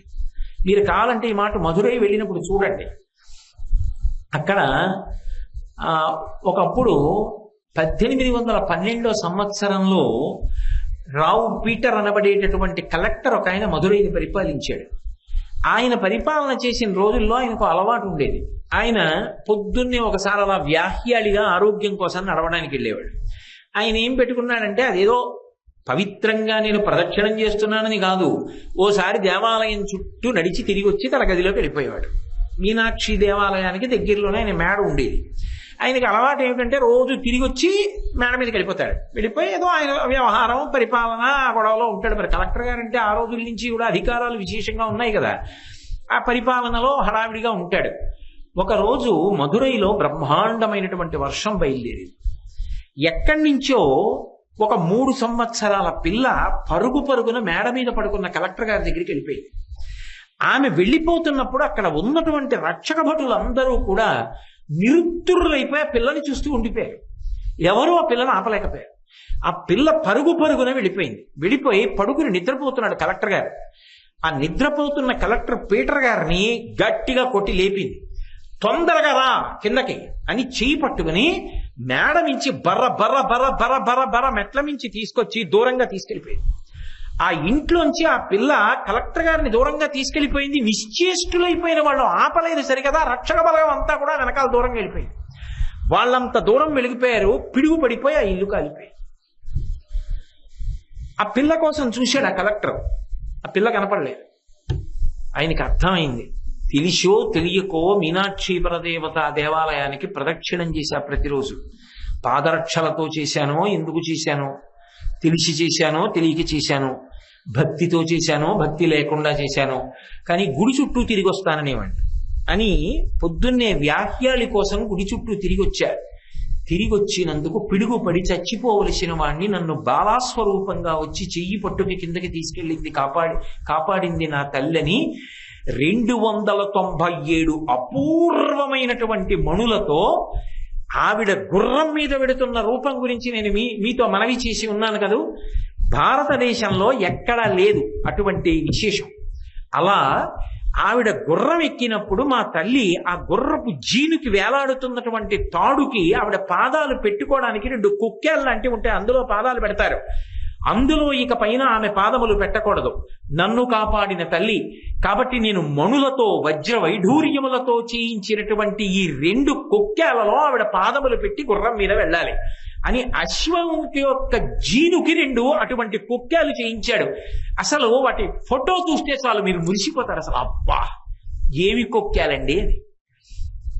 అందులో కాళ్ళు పెడుతుంది మీనాక్షి, పెట్టి ఆ గుర్రం మీద పెడుతుంది. ఆ గుర్రం మీద వెడుతున్నప్పుడు ఆ ఉత్సవాలకి వెళ్ళాలి.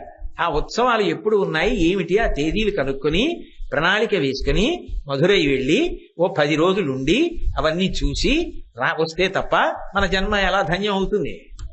కాబట్టి అంత గొప్పగా అశ్వవాహనం మీద వెడుతుంది నా తల్లి సామ్రాజ్ఞిగా. అది ఎవరు ఈ ధర్మానికి చెందినవాడు కాడు. అమ్మవారి గుడి చుట్టూ తిరిగినందుకు పీటర్ అనబడేటటువంటి కలెక్టర్ని కాపాడింది ఆవిడోసారి. సర్వాభీష్ట ఫలప్రదాం. ఎవరో ఏ దేశానికో చెందిన వర్తకుడు ఓడ ప్రారంభం చేసి ఓడ మీద వ్యాపారానికి వెడుతున్నాడు. వెడుతూ అమ్మవారి గుడి దగ్గరికి వచ్చి, అమ్మాయి ఎంతో డబ్బు ఖర్చు పెట్టి నౌకా నిర్మాణం చేయించాను, ఎక్కడో ఖండాంతరంలో వ్యాపారం చేయడానికి సముద్రంలో బయలుదేరుతున్నాను, ఎన్నో ఉత్పాతములు ఉంటాయి, అమ్మా నా ఓడ నశించిపోకుండా, నేను నశించిపోకుండా క్షేమంగా వ్యాపారంలో లాభాలు సంపాదించి తిరిగి వచ్చేటట్టుగా నన్ను అనుగ్రహించు, వచ్చి నీ దర్శనం చేస్తానని, అమ్మా నా ఓడ నీ రూపమే అని నమ్ముకుని సముద్రంలో నువ్వే నన్ను కాపాడుతున్నావని నా ఓడకి నీ పేరు పెట్టుకుంటానని, ఆ ఓడ పేరు MVSSM మీనాక్షి. మీరు కావాలంటే మెరైన్ హిస్టరీలో ఉంది ఆ పేరు ఇప్పటికీ. అది ఆ SSM మీనాక్షి అని పేరు పెట్టుకున్నాడు ఆ నౌకకి. పెట్టుకుని అందులో వ్యాపారానికి వెళ్ళాడు. వెళితే నిజంగా సముద్రంలో ఎన్ని తుఫాన్లు వచ్చాయో ఆ నౌకతో వెళ్ళిన నౌకలన్నీ మునిగిపోయాయి. ఆ ఒక్క నౌక విపరీతంగా లాభాలు సంపాదించుకుని యజమాని తిరిగి వచ్చాడు. తిరిగి వచ్చి అమ్మవారికి నైవేద్యం పెట్టడానికి పెద్ద వెండి గంగాళం చేయించాడు. ఆ వెండి గంగాళంలోనే అమ్మవారికి నైవేద్యాలు పెట్టాయి ఇప్పటికీ. సర్వాభీష్ట ఫలప్రదాం. ఆ తల్లి రక్షించనిది ఎవరిని? ఒకానొకప్పుడు వరగుణ పాండ్యన్ అని పేరు కలిగినటువంటి రాజు ఆ మధురై రాజ్యాన్ని పరిపాలన చేస్తున్నాడు. ఆ పరిపాలన చేసేటటువంటి రోజులలో ఆయన ఒక రోజున రథం మీద వెళ్ళిపోతున్నాడు. ఆయన నిజంగా పేరుకి తగ్గవాడు, వరగుణ పాండ్యన్, మంచి గుణములు కలిగినవాడు. కానీ పాపం ఆయన దోషం లేదు. ఒక బ్రాహ్మణుడు, మహావిద్వాంసుడు, సరస్వతి స్వాధీనుడు, అపారమైనటువంటి వినయము కలిగినటువంటి వాడు. మహారాజు గారు అలా వెళ్ళిపోతుంటే అక్కడ నిలబడ్డాడు. సటుక్కున గుర్రాలు అదుపు తప్పి ఆ రథం ఇటు తిరగడంలో ఆయన కింద పడ్డాడు. ఆయన మించి రథం వెళ్ళిపోయింది, ఆయన మరణించాడు. ఈ దోషం ఎలా పోతుందని అడిగాడు. ఓ బోలెడని శాంతులు చెప్పారు, దానాలు చెప్పారు, అన్నీ చెప్పాడు. ఏవి చేసినా రాజుకు మనశ్శాంతి కలగల.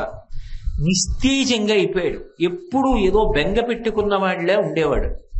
ఆయన భార్య మంత్రిమండలి సలహా చెప్పారు, అలా కాదు, పిలిస్తే పలికే దైవం మీనాక్షి సోమసుందరులు, దేవాలయానికి వెళ్ళి వాళ్ళని ప్రార్థన చెయ్యండి, మీ దోషం పోయే మార్గం చెప్పమని అడగండి అన్నారు. వెళ్ళి దేవాలయంలో కూర్చుని కన్నీళ్లతో ప్రార్థన చేశాడు. నేను చేసిన పాపం ఎలా పోతుంది? ఒక విద్వాంసుణ్ణి తెలిసో తెలియకో, కావాలని కాదు, కానీ నా రథం వెళ్ళింది, మరణించాడు. నన్ను అనుగ్రహించి నా పాపం నుంచి నన్ను విమోచన చేయమని ప్రార్థన చేశాడు. చేస్తే సోమసుందరుడు మాట్లాడాడు, నువ్వు బెంగ పెట్టుకోకు, ఇప్పుడే ఈ దేవాలయం నుంచి బయలుదేరి నువ్వు ప్రయాణం చేసి వెళ్ళిపోతూ ఉండగా నీ ప్రమేయం లేకుండా నీ యొక్క గుర్రం, నీ పరివారం అలా వెడుతుండగా ఒక క్షేత్రాన్ని చేరుకుంటారు. దాని పేరు తిరువిడై మరుదూర్, మధ్యార్జునం అంటారు. కంచి కామకోటి పీఠాధిపత్యం వహించిన మహాపురుషులు చంద్రశేఖరేంద్ర సరస్వతి మహాస్వామి వారికి అత్యంత ప్రీతిపాత్రమైన క్షేత్రం. ఆ తిరువిడై మరుదూరు చేరుకుంటావు. అందులోకి వెళ్ళిన తర్వాత తూర్పు ద్వారంలోంచి లోపలికి వెళ్ళి దర్శనం చేసుకుని పశ్చిమ ద్వారంలోంచి బయటికి వెళ్ళిపో, నీ పాపం పోతుంది అన్నారు. మహారాజు గుర్రం ఎక్కి కూర్చున్నాడు. ఈశ్వర శాసనం, అది తిరువిడై మరుదూరు వెళ్ళిపోయింది. ఆ మధ్యార్జున వెళ్ళిన తర్వాత రాజు తూర్పు ద్వారం దగ్గర దిగాడు. ఇప్పటికీ ఆ క్షేత్రంలో అదే ఆచారం. నేను దర్శనానికి వెళ్ళినప్పుడు కూడా అదే ఆచారం. వెళ్ళాం కదా మనం. ఆ క్షేత్రం లోపలికి వెడుతున్నప్పుడు ఒక లక్షణం ఉంది. శివపార్షదులు ఏం చేస్తారంటే మనిషిని ఆవహించి ఉన్న పాపములను అక్కడ నిలబెట్టేస్తారు. ఆ లోపలికి వెళ్ళిన తర్వాత అవి కదలడానికి అవకాశం ఇవ్వరు. ఇంకా ఆ వ్యక్తి ఎట్నుంచి వెళ్ళాడో అటు నుంచి బయటికి రాడు. పశ్చిమ ద్వారంలోంచి కానీ ఇతర ద్వారంలోంచి కానీ వెళ్ళిపోతాడు. వెళ్ళిపోతే పాపములు అక్కడే నశించిపోతాయి. అంటే అస్తమానం చేసి అలా వెళ్ళమని కాదు. ఈశ్వరుడు అంత అమాయకుడు కాడు, రానివ్వడు కూడా. మనసు మారాలి. చేసిన పాపం పోగొట్టుకుని సమాజం కోసం బ్రతకడం అలవాటు కావాలని కోరుకోవాలి. అప్పుడు ఈశ్వర అనుగ్రహం కలుగుతుంది. కాబట్టి ఆ తిరువిడై మరుదూరు క్షేత్రంలోకి ప్రవేశించాడు మహారాజు. తూర్పు ద్వారంలోంచి లోపలికి వెళ్ళాడు, పశ్చిమ ద్వారంలోంచి బయటికి వెళ్ళాడు. పోయిందంతే. మనకి శ్రీశైలంలో ఎలా తెల్లమద్ది చెట్టు స్థలవృక్షమో, ఇప్పటికీ తిరువిడై మరుదూరులో తెల్లమద్ది చెట్టు స్థలవృక్షం. అక్కడ ప్రత్యేకం ఇనప గేటు పెట్టి తాళం వేసి రక్షించుకుంటారు వాళ్ళు. కాబట్టి అంత గొప్పగా ఒకనాడు తను కావాలని చేయకపోయినా దోషం చేసినటువంటి మహారాజుని కాపాడింది ఆ తల్లి. శంకరుడి చేత చేయిస్తుంటుంది ఒక్కొక్కసారి. ఎందుకని అంటే ఆమె పరిపాలకురాలు. ఆమె ఏమంటే ఆ ఉపకారం చేయండి కాస్త వాళ్ళకి అంటే ఆయన వెంటనే ఔదల దాల్చి ఉపకారం చేస్తుంటాడు. ఇంకా విచిత్రం, ఒక్కొక్కసారి మహారాజులకు కూడా ఆశ్చర్యకరమైనటువంటి కష్టాలు వచ్చాయి. ఎందుచేత అంటే ఒకప్పుడు ఆ పాండ్యరాజు మధురైని పరిపాలన చేస్తున్నటువంటి రోజుల్లో ఉత్తర భారతదేశం నుంచి యమనాథన్ అని పేరు కలిగినటువంటి ఒక గొప్ప సంగీత విద్వాంసుడు వచ్చాడు. ఆయన వచ్చి నేను ఆలాపన చేస్తాను, ఇన్ని రాగాలు పాడతాను అని చెప్పి ఆయన సంగీతాన్ని ఆ మహారాజు ముందు ప్రదర్శించాడు. నిజమే, ఆయనలా పాడగలిగిన వాళ్ళు ఎవరు ఉండరు. మహారాజు చాలా సంతోషించి అపూర్వమైనటువంటి కానుకల చేత సత్కరించాడు. సరస్వతీ కటాక్షం ఉండడం ఒకెత్తు, వినయం ఉండడం ఒకెత్తు. వినయం లేని సరస్వతీ కటాక్షం సమాజమునకు భరింపరానిదైపోతుంది. అందులోంచి వచ్చేటటువంటి అహంకారం పరమ గర్హనీయమవుతుంది. బంగారానికి తావి అబ్బినట్టుగా సరస్వతీ కటాక్షం పక్కన వినయం ఉంటేనే అది భగవంతుని యొక్క అనుగ్రహానికి పాత్రమవుతుంది తప్ప, లేకపోతే అది తనకీ బరువు సమాజానికి బరువు తప్ప అది ఉపయుక్తము కాదు. ఈ మహారాజు ఇచ్చినటువంటి కానుకలు అందుకుని వెళ్ళిపోవలసినటువంటి ఆ యమనాథన్ అనబడేటటువంటి సంగీత విద్వాంసుడు తీసుకుని వెళ్ళలేదు సరికదా. మహారాజుని చిన్నబుచ్చి మాట్లాడాడు. అసలు నా వంటి విద్వాంసుడు మీ రాజ్యంలో ఎక్కడైనా ఒకడు ఉంటే కదా, ఉండి ఎప్పుడైనా సంగీతం వింటే కదా అసలు నా సంగీతానికి ఎంత బహుమతులు ఇవ్వాలనేటటువంటి విషయం నీకు ఎరుకలోకి వచ్చేది. మహారాజు చాలా చిన్నబుచ్చుకున్నాడు. వీడికి సరస్వతీ కటాక్షం ఉంది, కానీ వీడికి వినయం లేదు. కానీ నాకొక్క విషయం తెలుసు, సరస్వతీ కటాక్షం ఉండి ఆ భగవద్భక్తి కూడా కలిగినటువంటి వాడి ముందు ఇలా వదరి మాట్లాడేటటువంటి వాడు నిలబడలేడు. కాలపరీక్షలో ఎవడి కోరుకోకపోయినా కీర్తి వెంటపడుతుంది అంటే ఆ వినయము భక్తి కలిగిన వాడి వెంట పడుతుంది తప్ప, నాకు సరస్వతీ కటాక్షం ఓటి ఉంది నా వెంట జనం పడాలంటే పడరు. పడలేదు కదా అని ఏడిస్తే అదో దోషం తప్ప దాని వలన వచ్చే ఉపయోగము ఉండదు. ఇదే ఆ మహారాజు నిర్ధారించాడు. భక్తి సరస్వతీ కటాక్షము ఉన్నవాడు ఎవరుంటాడో అటువంటి వాడి ముందు కేవల సరస్వతీ కటాక్షం ఒక్కటే ఉన్న వీడు నిలబడడు. అప్పుడు తప్ప వీడికి వినయం రాదు, వీడికి భక్తి రాదు. వీడు నన్ను ధిక్కరించడం మాట అలా ఉంచండి, వీడికి వినయం రావాలి జీవితంలో, లేకపోతే వీడు బాగుపడడు. అందుకని నా దేశంలో ఇంత గొప్ప విద్వాంసుడు కాడు. ఇంత గొప్ప విద్వాంసుడు కాకపోయినా అపారమైనటువంటి భక్తి తత్పరుడైనటువంటి విద్వాంసుడు ఒక ఆయన ఉన్నాడు. కాబట్టి నేను ఆయన్ని పిలుస్తాను అని చెప్పి ఆయనకి కబురు చేశాడు. కబురు చేస్తే ఆయన ముందు భయపడ్డాడు. పాణివట్టరన్ ఆయన పేరు. పాణివట్టరన్ అని పిలువబడేటటువంటి విద్వాంసుడిని పిలిచి, రేపటి రోజున సాయంకాలం నువ్వు ఈయనతో సంగీతంలో పోటీ పడాలన్నాడు. ఆ వచ్చినటువంటి యమనాథం పేరు వినగానే పాపం ఈయనకి కూడా భయం వేసింది. సామాన్యుడు కాడే, అపారమైన విద్వాంసుడు, ముఖాముఖి సంగీతంలో ఈయన్ని నేనేం తట్టుకుంటాను. కానీ ఆయన మహారాజు శాసనం కాదనకూడదు, దేశ గౌరవం. ఆయన ఎవ్వరికీ చెప్పలేదు. తిన్నగా మీనాక్షి పరదేవత దేవాలయంలో వెళ్ళాడు. భారతదేశంలో ఎక్కడా లేని విధంగా ఒక్క మీనాక్షి దేవాలయంలో ఒక విశేషం ఉంది. గోడ మీద ఒక యంత్రం ఉంటుంది, అందులో సంగీతంలో రాగాలకి సంబంధించిన నొటేషన్స్ అన్నీ ఉంటాయి. గురు శిష్యులు ఇద్దరు కింద కూర్చుంటే పైన చూస్తూ నొటేషన్స్ చెప్తూ రాగాలు నేర్పుతారు. అంత గొప్పగా లిఖించారు యంత్రంలోకి. అది ఒక్క మధురైలోనే కనపడుతుంది. మధురై సంగీతానికి పెట్టింది పేరు. ఆ తల్లి సరస్వతీ స్వరూపం, ఆమె ఏమి కాదు కనుక ఆయన వెళ్ళి మీనాక్షి పరదేవత ముందు, సోమసుందరుడి ముందు నమస్కారం చేసి, అయ్యా నేను ఆయనంత విద్వాంసుణ్ణి కాను, నాకు ఆయన వచ్చినంత చదువు రాదు, మిమ్మల్ని నమ్ముకుని నేను సంగీతం నేర్చుకుని మీ మీద 4 పాటలు పాడుతున్నాను. కానీ ఇవాళ అనుకోని రీతిలో అటువంటి విద్వాంసుడిని ఢీకొట్టవలసి వచ్చింది. నా యొక్క యోగక్షేమములు మీరే చూడాలి.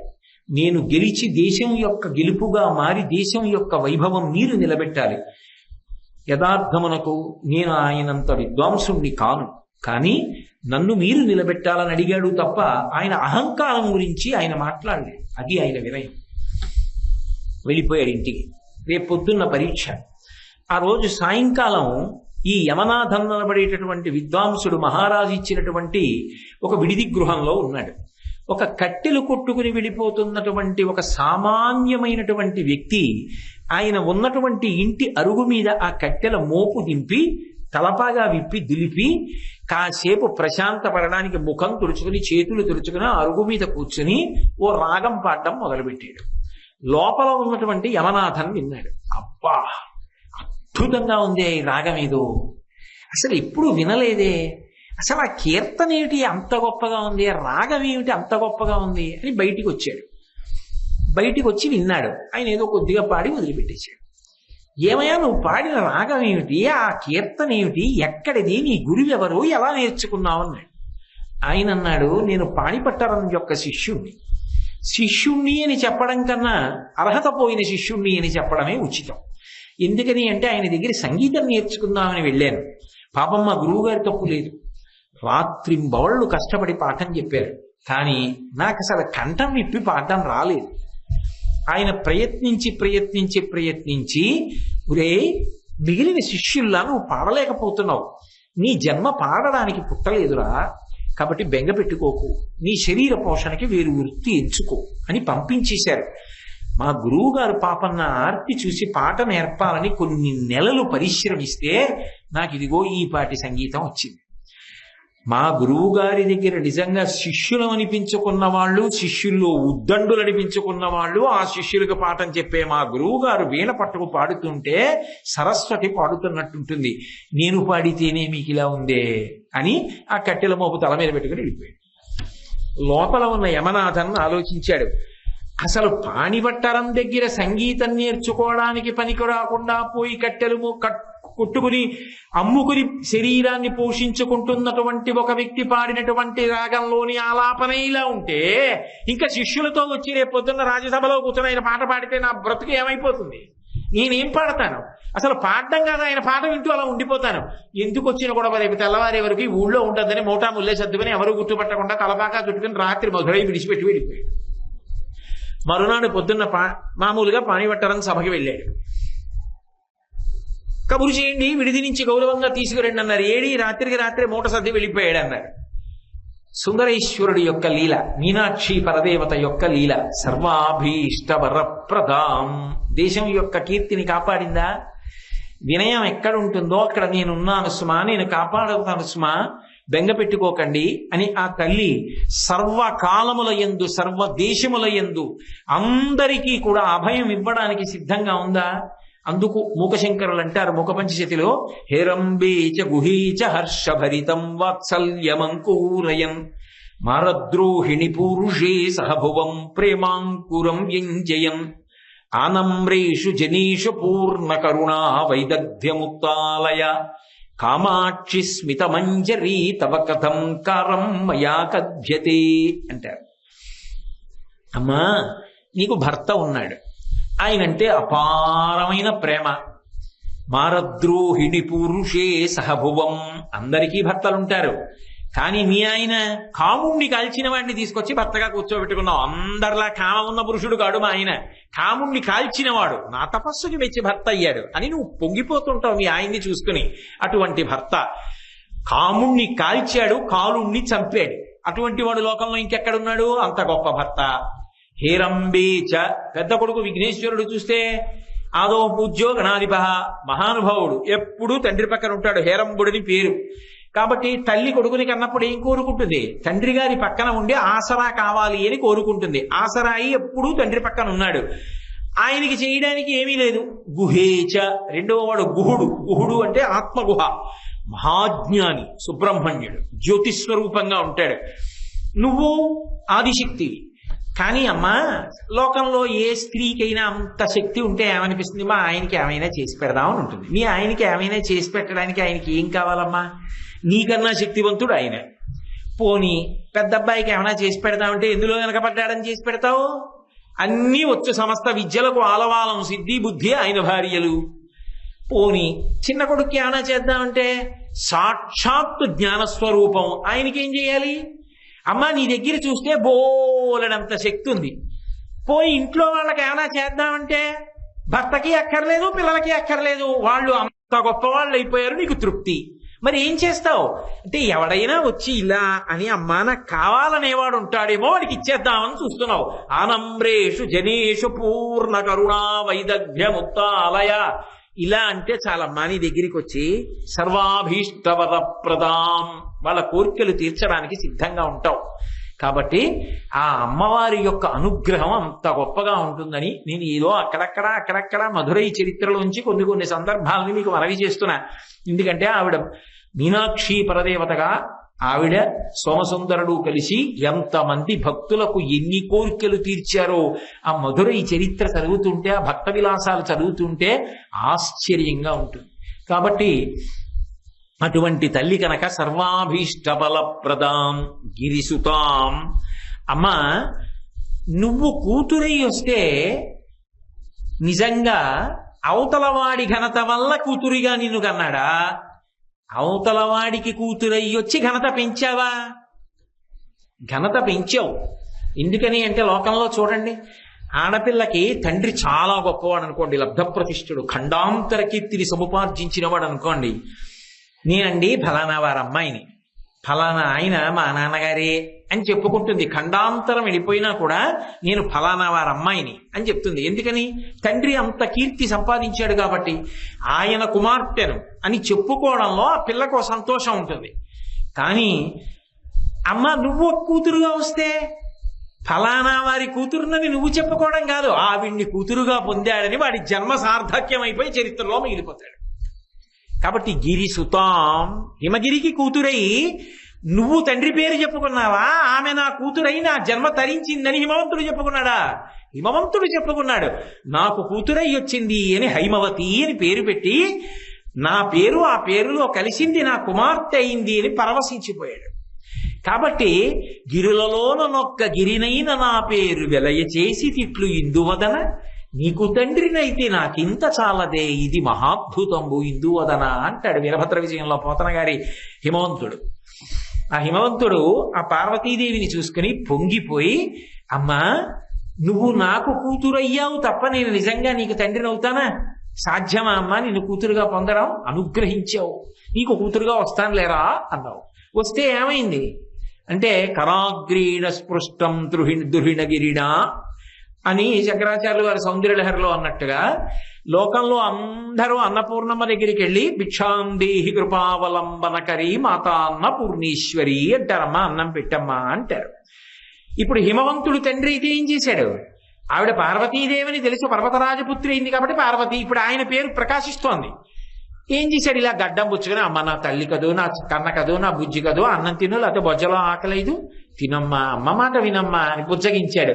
అందరూ అన్నం పెట్టమ్మా అని ఆవిడ దగ్గరికి వెడితే అన్నం తినమ్మా అని హిమవంతుడు అన్నాడు. ఎంత అదృష్టవంతుడయ్యాడు హిమవంతుడని మనం అంటున్నామా లేదా? శంకరులంతటి వారు సౌందర్యలహరిలో, అమ్మా హిమవంతుడు ఎంత అదృష్టవంతుడమ్మా, నీ గడ్డం పట్టుకుని ఇలా కుడి చేత్తో నిన్ను బతిమాలాడా, ఎంత అదృష్టవంతుడమ్మా. అందరూ అన్నం పెట్టమని అడిగితే ఆయన గడ్డం పట్టుకుని, అమ్మా అన్నం తినమ్మా, ఆటలు ఆడడం కాదమ్మా, కాసేపు బజ్జో అమ్మా, మంచి గౌన్ వేసుకోనాన్న, మంచి నగలు పెట్టుకోనాన్న, అందరికీ అన్ని ఇచ్చే తల్లికి హిమవంతుడు చేయించి ఇచ్చాడా? ఏం ఆశ్చర్యం. అంటే ఇప్పుడు శంకరాచార్యులు వారు నువ్వు హిమవంతుడికి కూతురుగా వచ్చావంటున్నారా, నువ్వు కూతురుగా వచ్చి వాళ్ళకి కీర్తి తెచ్చావంటున్నారా? అంటే అమ్మా, నువ్వు అనుగ్రహించాలనుకుంటే నీ అనుగ్రహానికి అంతు లేదు. అమ్మా, నువ్వు నా కూతురుగా రా అన్న వాళ్ళకి కూతురు అయిపోయి తండ్రికి ఖ్యాతి తెచ్చావు. ఇది నీ అనుగ్రహ విశేషం. ఒకనాడు జనకుడికి కూతురై జానకి అని పేరు పెట్టుకుని జనకుడిని అనుగ్రహించావు. ఒకనాడు ఆకాశరాజుకి కూతురువై పద్మావతి అని పేరు పెట్టుకుని ఆకాశరాజును అనుగ్రహించావు. ఒకరాజు హిమవంతుడికి కూతురై వచ్చి పర్వతరాజపుత్రివై పార్వతి అని పేరు పెట్టుకుని హైమవతి అని పేరు పెట్టుకుని హిమవంతుడిని అనుగ్రహించావు. ఒకనాడు ఏదో ఆ కాత్యాయనుడు అనబడేటటువంటి మహర్షికి కుమార్తెగా వచ్చి కాత్యాయని అని పేరు పెట్టుకుని మహర్షిని అనుగ్రహించావు. ఒకనాడు దక్ష ప్రజాపతికి కుమార్తెగా వచ్చి దాక్షాయణి అని పేరు పెట్టుకుని దక్ష ప్రజాపతిని అనుగ్రహించావు. ఒకరోజు భృగువుని అనుగ్రహించి భార్గవి అని పెట్టుకుని భృగువుని అనుగ్రహించావు. నిజంగా నువ్వే ఇంతమందికి కూతుళ్ళయ్యావు. ఎప్పుడెప్పుడు ఎవరెవరు నిన్ను కూతురుగా రమ్మని అడిగారో వాళ్ళ కోరిక తీర్చడానికి వాళ్ళకి కూతురువై తండ్రి పేరుకి ఖ్యాతి తెచ్చావు. ఇది నీ గొప్పతనం కదమ్మా. లోకంలో తండ్రి నా కూతురు వల్ల నాకు మంచి పేరు రావాలని కోరుకుంటాడు. కానీ నువ్వు తండ్రికి కీర్తిని పుట్టడం వల్లనే ఇచ్చేశావు. ఆమెకి తండ్రి అయ్యాడు అని చెప్పి లోకంలో శాశ్వతమైన కీర్తి పొందారు. కాబట్టి అమ్మా, ఎంత కీర్తిని ఇవ్వగలిగినది అంటే యశస్విని. లోకంలో ఎవరికి ఏ కీర్తి వచ్చినా ఒక వ్యక్తిని చూడగానే ఆయనండి అని ఆ తర్వాత ఏ మాట అన్నా అది ఆవిడ అనుగ్రహం వల్ల వచ్చిన కీర్తి. ఆయన ఎంత బాగా మృదంగం వాయిస్తారో తెలుసా, ఆయన ఎంత బాగా పాట పాడతారో తెలుసా, ఆయన ఎంత బాగా కవిత్వం చెప్తారో తెలుసా, ఆయన ఎంత మంచి అధికారో తెలుసా, ఆయన అని ఏదన్నా ఆయన అది అవడానికి కావలసిన విభూతిని ఆవిడిచ్చి వాడికి కీర్తినిచ్చి వాడు కీర్తివంతుడై అందరి చేత పొగడబడుతుంటే తాను సంతోషిస్తుంటుంది అమ్మాయి. కాబట్టి అమ్మా నువ్వు మహాతల్లి ఎంత గొప్పదానివి అంటే గిరిసుతాం వాణీరమా సేవితాం భక్తాభీష్ట ఫలప్రదాం గిరిసుతాం వాణీరమా సేవితాం.